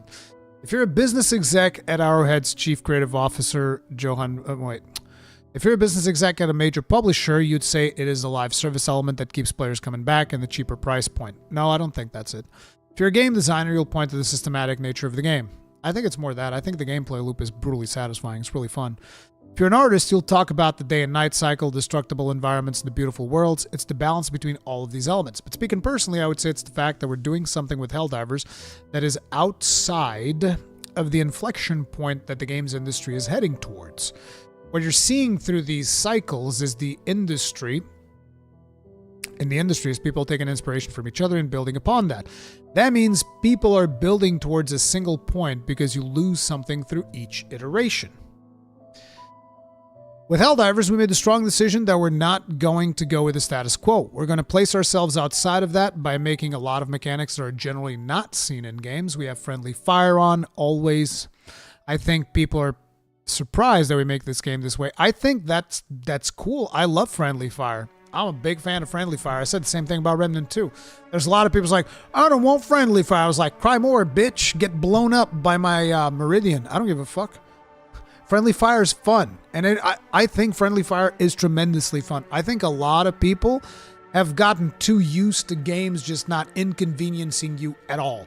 Friendly fire is fun. It makes for more strategic things. Like the whole thing about Monster Hunter and people started using the shock-proof deco, whatever it was called. I was like, that's bullshit. Even flinch-free to an extent, I don't like it all that much. No, you should have discipline as a gamer. You should have discipline when it comes to team-based games. Makes things more interesting. Friendly fire, dude. Worry if Monster Hunter Wilds turns out to be pay to win, pay for bonus materials, for example, would you still continue to play? I don't know. I'd have to see how bad it is. But you can bet your ass I will report on it and be extremely critical of it if that is the case. Just like I was with Dragon's Dogma 2. With Helldivers 2, my decision not going to status quo, going to place ourselves. I think people are surprised we make games this way. They're surprised that the responsibility to not blow up your friends is on you. For Palstead personally, the success Helldivers 2 was the realization of a dream he has had since he was 8 years old. I asked my dad, how do I make a video game company? And he said, get really good grades. Of course, that was a lie. The problem with realizing a dream, albeit a good problem, is working out what to do next. Helldivers 2 puts me in a strange mood of contemplation, he admits, because the problem with achieving such a wild success, achieving your calling, is you have to choose your next chapter. It doesn't come from within, like knowing what you wanted to do since you were 8. This led Palstead to Shams Georgiani. Georgiani's history with Arrowhead stretches back to the start. He was one of the organizers of the Swedish Game Awards, which Arrowhead won with its game Magica. Oh man, the days. Georgiani then joined Paradox Interactive, which had just signed the game, and he was assigned to the project. He helped launch that, and then Arrowhead's second, significantly less successful game, The Showdown Effect. We then had an intense negotiation over Magica 2, which was finally resolved in an Icelandic hotel room overnight. Both of us were drunk at the time, and we decided that, no, we won't do that project. But the two stayed in touch. Then 2021, Georgiani left Paradox, had a bit of a big company PTSD. Paradox has 800 people, 10 studios, 6 countries, big public company, blah, blah, blah.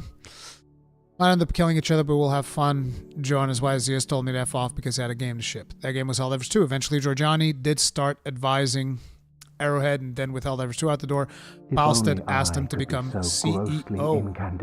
Thunder Chicken 64, thank you very much, Mingros Gadesa, for 23 months. Tip of the hat. Appreciate the support. Thank you.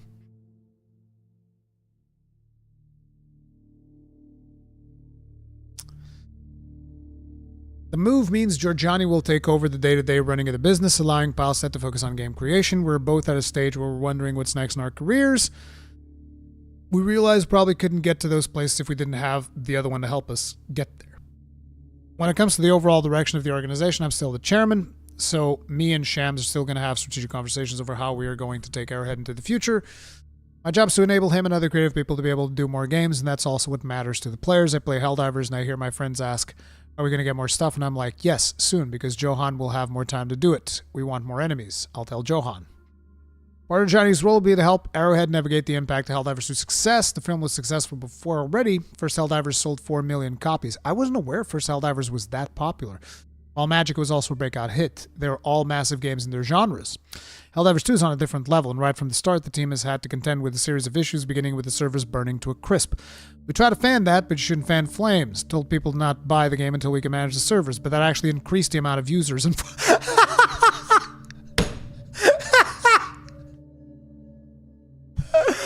Pause like, guys, stop buying my game. And people are like, buy the game more? Yes. Imagine being so successful that you're telling people, please, please stop buying my game, and people just buy more copies. Then there was the issue around adding the need to log into PlayStation Network to play the game, which resulted in the backlash from fans and Helldivers 2 becoming unavailable in certain markets. Sony eventually backtracked on the requirement, except they didn't backtrack on the unavailability in certain markets. Plus, there are other live service issues too, such as concerns around game balancing. This is something the organization has seen before. We had the horrible launch of Magica, which was really buggy. Me and Shams recognized that we had to interact with the community, talk to them in an honest way, tell them what's going on as much as we could, and take action to immediately resolve the issue. So we've seen and had been through it before, albeit at a much smaller scale. It is higher stakes this time. Yeah, it's when we look at the challenge ahead of us, we feel like Frodo and Sam going towards Mordor. The oblivious approach of we'll take one step at a time and then we'll solve the issues as they come. The strength of Arrowhead is the camaraderie that we share amongst the team and the desire to help each other. We know that whatever we're going through, we're there for each other and we'll be able to take on any challenge, almost, and come out stronger on the other side. Palstead says, the experience so far has been extremely enjoyable and a little bit daunting. Helldivers was inspired by Dragons and Demons, Sweden's answer to Dungeons and Dragons, and the team has enjoyed playing the game Master Role with its community. Our game design is about transitioning our love for pen and paper RPGs into games that don't necessarily have dice rolls and stats. A lot of these pen and paper sessions are based on serious premise, which dissolves into farce. We're seeing this with how the community interacts with Helldivers 2, but how we interact with them. 12 million fans, there's been some challenges with the community that the team hasn't experienced much before. Big difference now, which is horrifying, is the amount of threats and rude behavior that people in the studio are getting from some really shitty individuals within the community. That's something new we have to deal with. There's always bad apples. I can't wait till people start saying Helldivers 2 community is actually the worst based on like 2 or 3 people that they see on Twitter or something, and suddenly they have the worst community in the world. It happens every time to every community. Big difference. Palsted says frustration is part of the essence of Helldivers. If you don't have these lows, you can't get those highs. And although this is something that is understood by more hardcore players, when you're reaching 12 million people, it's not something everyone's going to appreciate. Arrowhead's philosophy has always been a game for everyone's a game for no one. I love that philosophy, by the way. That is the company's slogan. It's how our games are designed. You can feel it in every feature. I think it's one of the big reasons that Helldivers 2 has been so successful. Feels fresh because it does a lot of unpopular stuff. So when you're this big, when you hit this big, much bigger than anyone thought, Sony, us, everyone, what happens when the game finds an audience outside of that niche fan group? So you get this amplification of different voices. Almost all games have a bit of toxicity in the community, but with these big numbers, you just get so many, you need to work with the community to get them to self-moderate, give people the tools to speak with each other in a positive fashion, so we can keep talking to the players openly. The more voices being added to the choir does add complexity. Valve is supposedly launching a new PvP game, and I'm sure they've put in hundreds, if not thousands of hours into how to handle toxic players because they have that experience from Dota and Counter-Strike. It's ingrained into their product development that they can just lift those systems. All of that investment and process we're learning painfully now will carry through the next thing, whatever that may be. Some of that's also a bit of a learning process for PlayStation. Sony isn't the most experienced publisher when it comes to live service products, although it's starting to invest in this area through new games and acquisitions of companies like Bungie. It's been a great partnership, and we're learning together, and they're recognizing that Arrowhead can be spearhead in leading how to do live service better in the future. Definitely, especially with the strategy that they have for their battle passes. I love that. The fact that it lasts forever. And I believe that Wayfinder was doing that too. The Wayfinder battle passes, you could buy them, and they would be in your account forever as well. The tower passes or whatever, which those are not going to exist anymore. I mean, the towers themselves are still there, but it's not going to be like a reoccurring battle pass thing. We're always chasing our tail in one way or another. We have to lay the tracks as the train moves forward. There are optimizations and workflow improvements we can make. We're going in and tuning the organization to have the teamwork at a reasonable rate, because right now, to some degree, we're burning the candle at both ends, and we want to get to the point where we're producing as much candle as we are burning. Focus today is on Helldivers 2 and getting that balance right, but the studio is feeling confident. It is a strong financial position. It has strengthened its leadership team and is now looking ahead to what's next. We feel that we have so much more to give and so many more games we want to make. The ambition level and appetite of the organization has grown significantly. We now have a taste of blood, and we want more. But that doesn't necessarily mean growing its headcount exponentially or being acquired or going public. For Palsted and Giorgiani, it's all about what's needed to make the games they create. This is good. It's a good thing. You don't want to go public. You want to stay small. You want to stay lean. You want to, you want to stay independent, because the industry right now is just, being under a major publisher is actually a massive risk. We pride ourselves on being an independent studio. Palsted says we have to see what the future holds, but there's nothing in the plans where we want to be acquired by somebody. I want to see how high we can fly, and bringing Shams on board, we have a good potential to realize that future of turning into the next From Software or Blizzard. That is incredibly ambitious. Incredibly ambitious. Giorgiani adds the goal of the studio is to make really great co-op games. Really want to turn Arrowhead into a flagship studio where people want to make these kinds of games, say to themselves, I want to work at Arrowhead when we are growing up. We really wanted to work at Blizzard. Oh God, I can relate. It was one of the bucket list places to work at. I think Arrowhead has the potential to be that. That doesn't mean we have to be a 500-person company. In fact, a 500-person company is quite painful in a lot of ways. We will see growth, but growth as a means to an end, not as an end itself. We don't have plans to go public, none of those shenanigans. Measured growth that allows us to make amazing games and be a good place to work. Palsted concludes, we don't run the business for monetary gain. The humbleness and the desire to just make great games is the only reason we exist.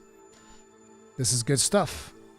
Now, I need to take another bio break. I've been drinking a lot of this water because I'm hoping it will improve my stomach health. But yeah, I'll be right back, team. If you guys are enjoying the stream, hit that like button. You know you want to. I'll be right back, guys.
Hey, yo.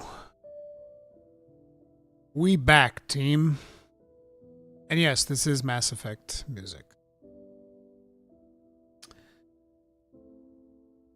So next up on the docket, apparently PC gaming is growing faster than consoles, data shows. Now, I've been talking about this a little, and I feel like there's a couple of reasons as to why.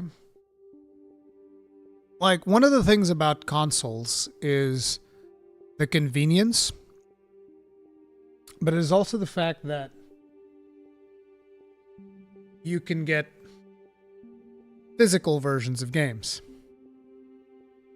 Which I know the image is reversed there, it's fine. You know exactly what it is. We unboxed it at the start of the stream. But, you know, you can get physical editions of games is like a big deal, right?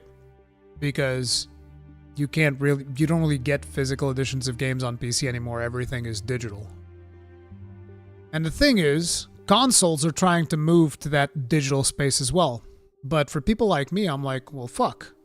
If you're going to go digital, I'll just get everything on PC. Because PC is always going to have better hardware, because you can keep upgrading the hardware no matter what. And usually Steam has the deepest discounts, so you can buy a bunch of games, just build up your Steam library, and you'll have thousands upon thousands of games. And personally, I don't really like the idea of using services like Game Pass or even the different tiers of PlayStation Plus to gain access to a library of games, because I don't like consuming my video games like Netflix. I like having my game in my library. I like being able to play it whenever I want.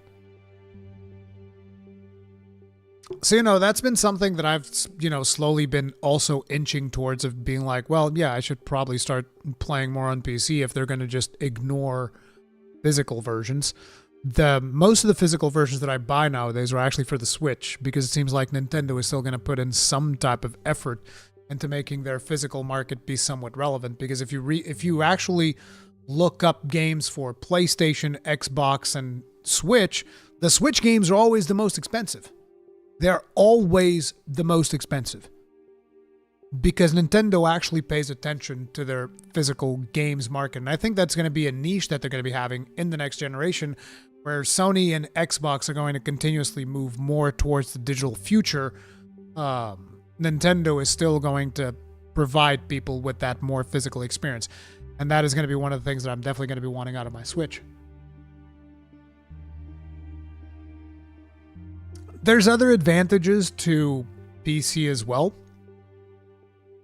but, you know, that's going to vary from person to person. But at the same time, consoles are also at the end of their life cycle, so their value proposition is not as good. Like, don't get me wrong, 500 bones for the hardware that you're getting on a PlayStation 5 and the performance that you're getting for it, those are still, like, super rock solid, and you can't make a PC game for that price to kind of compete with the performance of the PlayStation. And so it is still a good value proposition, but it's not as good as it was back when it launched, which was like 2019 or something, 5 years ago, 6 years ago, something like that. And therefore people are like, well, might as well just get a PC, pay a little bit more, and then you have access to the Steam library and all that stuff. But yeah. So they're saying here, last year, we saw the release of some really big and highly rated video games. However, new data shows that PC gaming was the biggest winner in 2023, while console revenue mostly flatlined and mobile game profits dropped. See, I celebrate this. Fuck mobile games, man. Fuck them. Mobile games dropped? Good. Buy a real game, motherfucker. That Captain James, thank you very much for the souls. Tip of the hat. Appreciate the support. Really, what I do is use Game Pass as a rental service. Purchase the games I really want, own permanently on Steam when they go on a deep sale. Yeah, I think that's the way to do it. Usually, I just buy them. You know, I'd rather just be like, oh, you know what? This game looks good. I'll buy it. Fuck it. But yeah, a recently released report from market researchers at Newzoo revealed that compared to 2022, 2023 was a recovery year for the game industry, with most profits across most platforms back up to normal after the pandemic-based rise and fall of a few years ago. However, the platform that recovered the most and saw the biggest increase in revenue was traditional PC gaming. Newzoo's report, PC game sales, microtransactions, and other digital purchases grew 8.4% in 2023 compared to 2022. That's pretty good alone.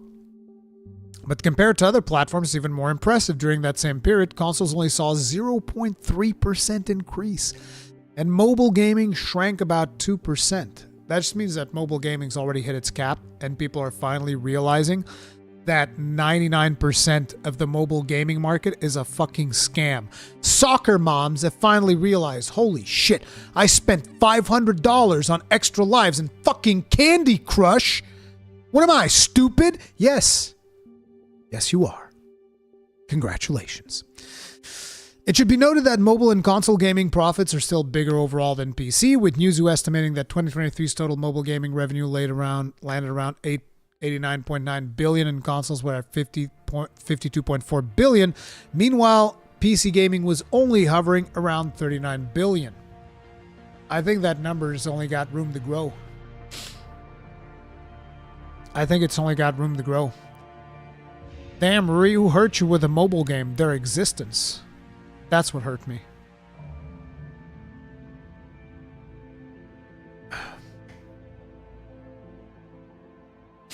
Ruri, the only time mobile games do go is when studios use the money to make a console title with 0 microtransactions. Sure. The market research firm attributes PC gaming growth to 2023 to publishers embracing the platform. Yeah, we saw Capcom start to embrace the PC platform a lot more. I don't know which other publishers decided to start working on PC, but we now have Square Enix coming over to the PC as well. On the private company side, Valve, Epic Games, and MiHoYo showed strong performances. We also saw that successful gaming companies pursuing cross-platform strategies acted as beneficial catalysts for the PC market.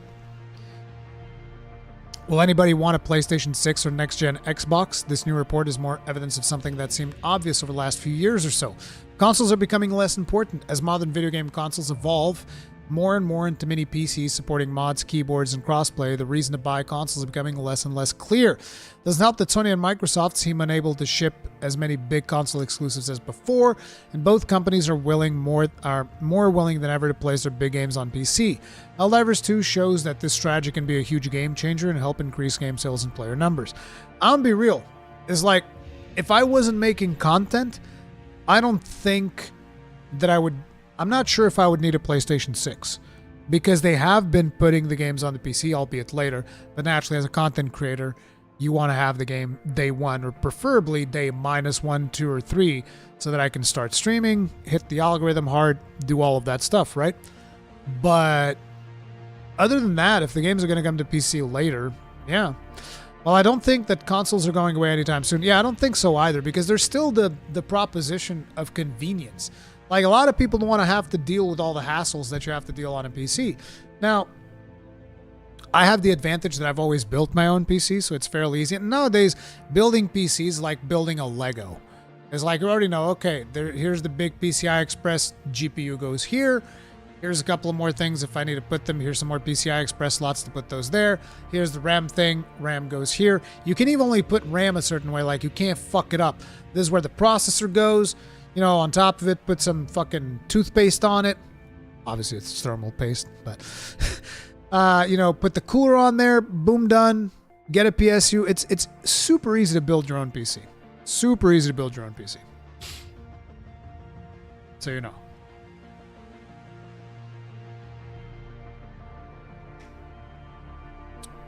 I still prefer consoles to have exclusives if they want to release a game on PC. It's only for those with multiplayer live service feature.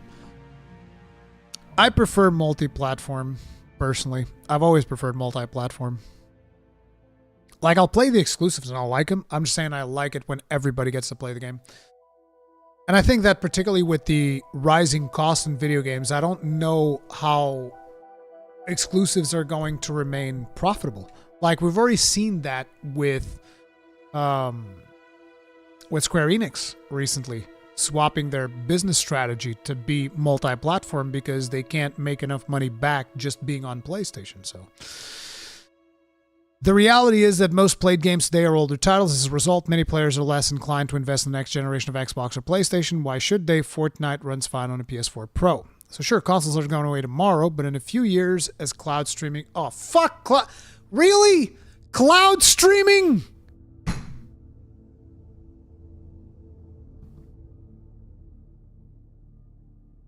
You're going to finish the article talking about cloud streaming? We're nowhere close to the future of cloud streaming. We're nowhere close. Like, people think that next year cloud streaming is going to pop off. We're not even 10 years away from cloud streaming, okay? Not even 10 years away.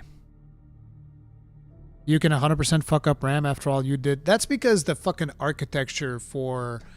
Was it because of the Ryzen processor or whatever that I had chosen? That thing had fucked up architecture. That was not on me, all right? That was not my fault.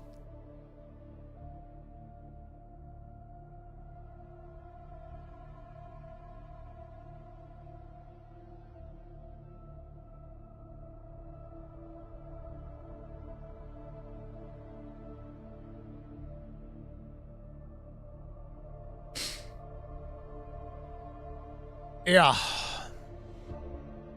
So there's this fun game that I've seen the trailer of. I mean, I saw a little bit of this trailer. I didn't really see the trailer all the way. And I was like, oh, we should watch this on stream. I think it'll be fun. You guys ever heard of a game called Kingmakers? You guys ever heard of this game?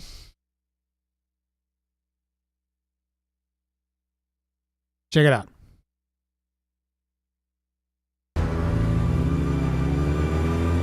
1400 AD.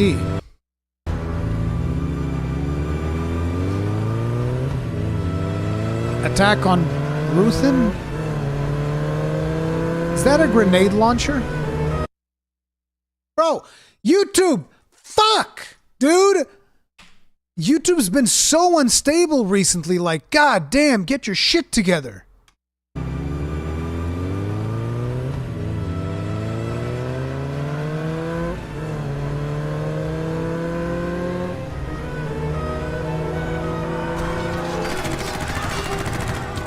Bunch of knights and the dude just pulls out the AK-47 and then a shotty. Bam! Fuck your horse. That's what you get.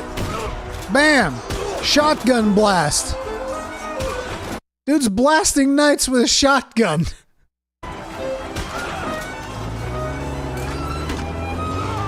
Grenade launcher.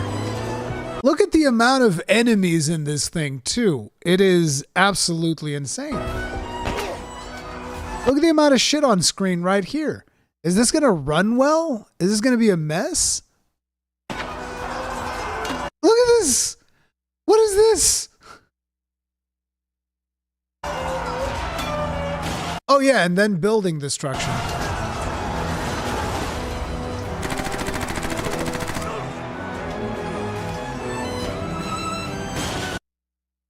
A fucking tank? Really? Did we need to have a tank?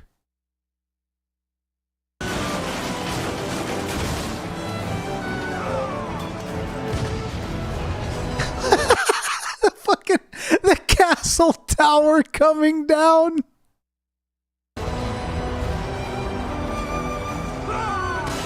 Hey yo, fuck your houses. Bro, that's messed up. And another tower.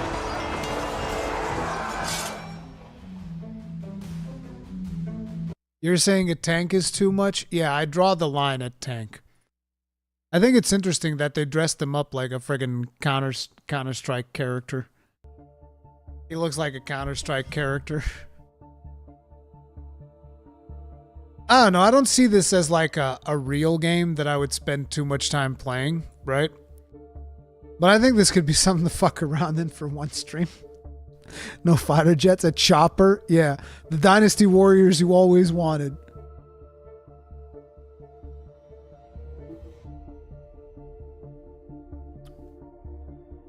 I just have hundreds of pieces of lemon in there.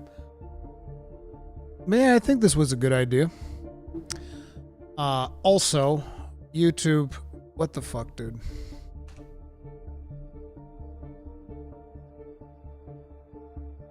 Where's the B2 bomber? Feels like Helldivers 2. No, this is nothing like Helldivers 2. Crazy Goat Simulator, but for adults. True.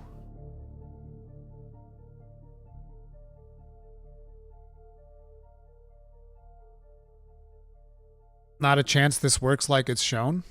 Why not? I think it can. It's all about good loading of assets, and it also depends on the engine they're using. If they're using Unreal Engine 5, then no, there's no way that this would work. If they're using Unreal Engine 4, maybe. But they might be using something different altogether.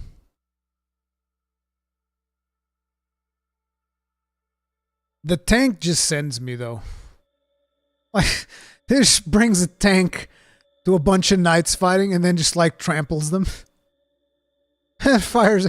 Like, imagine being the knight in this fight, right? And you just see the tank shoot down a tower of your castle. You're looking away at the castle and you're like, this motherfucker. That's got to be one big hit on morale, dude.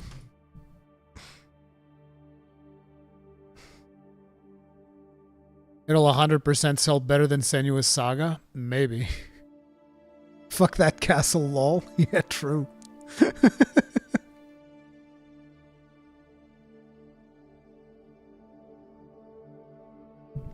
So they don't really say what engine they're working with. That would be my biggest curiosity. But yeah, it's an interesting little thing. Oh god. Stop. Not interested. So, you know, there's always good games when it comes to our boys at Embracer. So apparently last year, Embracer cut ties with more than 4,500 employees and canceled 80 projects. 80 projects died because of Embracer. Swedish conglomerate Embracer Group reduced its headcount by 4,532 people, as noted in the company's fiscal report. The year ended March 31st, 2024. Embracer's total headcount dropped by 27% to 12,000 employees. And Q4 fiscal year 24 down from 16,601 in Q4 fiscal year 23.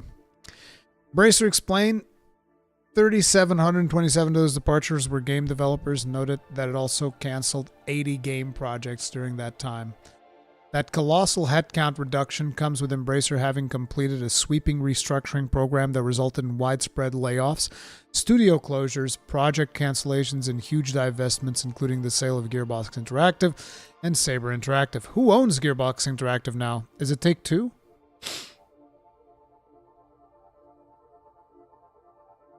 Embracer is now preparing to begin a new chapter that will see it split its business into 3 individual publicly listed entities. The company intends to release 70 projects during the current fiscal year ending in March 2025, including at least 3 important unannounced titles. Its latest financials, Embracer said the process is tracking according to plan and will unleash significant untapped potential within the group. Yeah, right. As for how the business performed over the past year, Embracer saw full year net sales increased by 12%. Breaking that total down per operating segment, PC console game sales increased by 7%. Mobile game sales increased by 2%. Tabletop games delivered net sales of 14.7 billion. I don't know what SEK is. This looks like some strange currency. An increase of 13% year on year, and entertainment and services net sales increased by 34%. Embracer boss claims transformative year can usher in new chapter. Commenting on those results, Embracer CEO Lars Winchfors says titles such as Tomb Raider 1 through 3 Remastered and Deep Rock Galactic Survivor did well, but noted other mid-sized releases from THQ Nordic delivered mixed performances. Remain excited about our PC console pipeline over the coming years. Our resources within the PC console are increasingly focused towards our own and controlled key IPs such as Darksiders, Dead Island, Deep Rock Galactic, Kingdom Come Deliverance, Killing Floor, Lord of the Rings, Metro Remnant, Satisfactory, Tomb Raider, Wreckfest, and many others, added Wingfurs. Through this year and next, we expect our updated capital allocation process with improved standards for new and continued investment to drive improving return on investment from new game releases as our pipeline increasingly consists of higher quality games. Wingfors feels the Lord of the Rings franchise can become a key driver for embracing in the coming decades and describe the past 12 months as transformative. The restructuring program that is now successfully finalized has created a stronger foundation for improved profitability, cash flows, and long-term value creation. Throughout the past year, our company's studios have had to part ways with team members. We had to fire people. These were necessary but difficult decisions. Yeah, I'm sure it was very difficult. And it has been important to carry out the changes with compassion, respect, and integrity towards it. Get the fuck out of here, bro. I'm not even entertaining the rest of this. Imagine buying out so many fucking studios that you then have to get rid of 4,532 people. This is talent that a large majority of it we're probably going to lose from the industry. I know I would have jumped out of the industry by now if I had gotten fired along these big-ass layoffs. I'd be like, no, fuck you guys. Done. You can just go work at like a fucking software firm and make bank. Like, you guys have no idea. A lot of the people working in video games right now, they could literally go work to a company that does like fucking accounting software and easily clear twice the money, I bet. I fucking bet. People do this for passion. I think it's very underestimated how much passion it is put in a lot of these projects and how a lot of these people get taken advantage of in this industry. And it is disgusting. Because there's so much talent in this industry, but all of the fucking fat cats at the top get the money. And the people at the bottom get fuck all. I just want to make fun games, man. Yeah, you and a lot of other people in the end, they just want to make some fun games. They just want to deliver on some cool projects. See the smiles in players' faces as they're playing those games. It's fucking wild. But yeah, dude, it is what it is. It is what it is.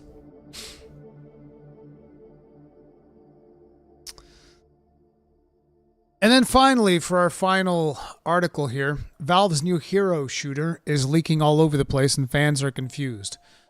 Deadlock, which, again, this is all rumors, by the way, so take everything that I'm going to say here with a grain of salt. Deadlock looks to be a 6v6 mobile-like third-person character shooter, and that's cool, I guess. Valve, the company behind Half-Life and Steam, is working on a new game likely named Deadlock. It's probably a third-person team-based hero shooter with MOBA and tower defense elements, and people are playing it right now via a closed and private beta. However, some of those people have started leaking footage of the yet unannounced game online. The reaction has been mixed, to say the least. We've known about Deadlock for years now, based on leaks and data mined information from other Valve games. The project was likely codenamed Citadel, and it was at one point known internally as Neon Prime. It started development sometime in 2018 and has gone through a lot of changes according to previous leaks, though it was always an online team-based shooter with Dota-like elements. At one point, it was reportedly going to be set in the Half-Life universe. That seems to have changed, as shown in the recently leaked gameplay. So what is Deadlock today? Based on gameplay and screenshots from closed alpha test, Deadlock will be a hero-based online third-person shooter. So kind of like Overwatch, but third-person instead of first-person, with mobile-like lanes, mobs to kill, and Bioshock Infinite-like rails that you can grind around to get to areas quickly. Gameplay. Oh, there's gameplay here. I probably can't show this. It'll probably get reported, so we're not doing that. In the alpha test footage that is leaked online, seems the game currently has 19 characters, and all of them share similar steampunk meets fantasy style, similar to the rest of the game's vibes. Kotaku has reached out to Valve about Deadlock. Should be noted that this build of Deadlock is likely still early, and the game will change in looks and gameplay as it gets closer to official launch. The reaction to leaked gameplay and screenshots of Valve's next big thing has been fairly muted, with most fans more confused than anything else. I spotted some folks excited to see what Valve is working on next. The majority of online chat around Deadlock is focused on how late this game feels. Yeah, true, they're kind of late to the whole hero shooter thing. The hero shooter craze has mostly died out. But isn't that weird how we basically have an industry that goes through phases? Like, right now is the Battle Royale phase. Before that was the MOBA phase. Now it's then it was the hero shooter phase. It's like, how about people just make a game? Let's make a game. Demand for another one with mobile elements, no less, seems lacking. The game's generic IP-less style and world have also confused fans that have long awaited a new Half-Life or Portal game from Valve, but are instead getting something more akin to Valorant meets Overwatch. According to details from Insider Gaming, people who have reportedly played Deadlock say it plays very much like a MOBA, with creeps running around maps, killing these weaker NPCs, possibly known as Candles or Candleman. will reward players with currency that can be used to upgrade their hero during that match. It is also reported that a giant boss spawns in the middle of the map can be killed for more upgrade currency. That does feel very much like Dota. Still excited about Valve making another game, but I'm not sure this is what I and many others wanted. Yeah, I'm pretty sure most people wanted Half-Life 3. I've seen some people suggest that in the end it will work out. Valve is good at making games. Sure, that's generally true. What about that card game they did? Didn't they do a card game that get like canceled? Yeah, Artifact. Now that card game. Exactly. Ricochet, a bad Half-Life 1 era esport thing. Dota Underlords, auto chess clone that fizzled out after a few months. And Half-Life Deathmatch, which that was alright. Oof. Oof. Yeah, I don't know. It's extraction shooter now? Oh, right. We're in the Tarkov phase.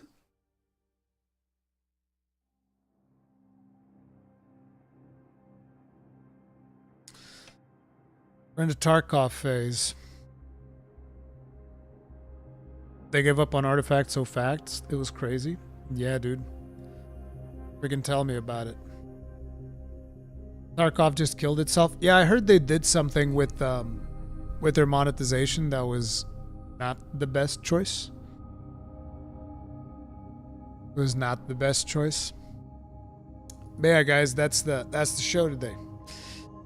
That's the show today. I'm a little bit tired because, like, man, these take a lot out of me. Like, constantly, bam, bam, bam, bam, news here, news there, news there. It's freaking 3.5 hours of news. It's pretty wild, but I like doing cons. Anvil is a ton of fun. It's a good chance for me to shout out people, do all of that stuff.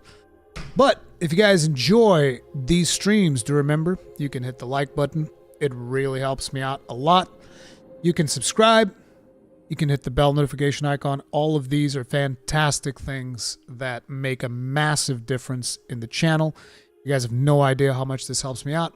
But something that I would really appreciate it is if you guys could go ahead, if you stay on the stream, because like the stream, once I end this stream, it is going to automatically shift you guys over to the premiere of the podcast that I did with Steve Madureira and Alex Campbell for the changes in Wayfinder, where we go super in depth about the release of Wayfinder, the changes that are coming, the loot drops, the new Wayfinders and whatnot, and like unlocking them, upgrading them, everything.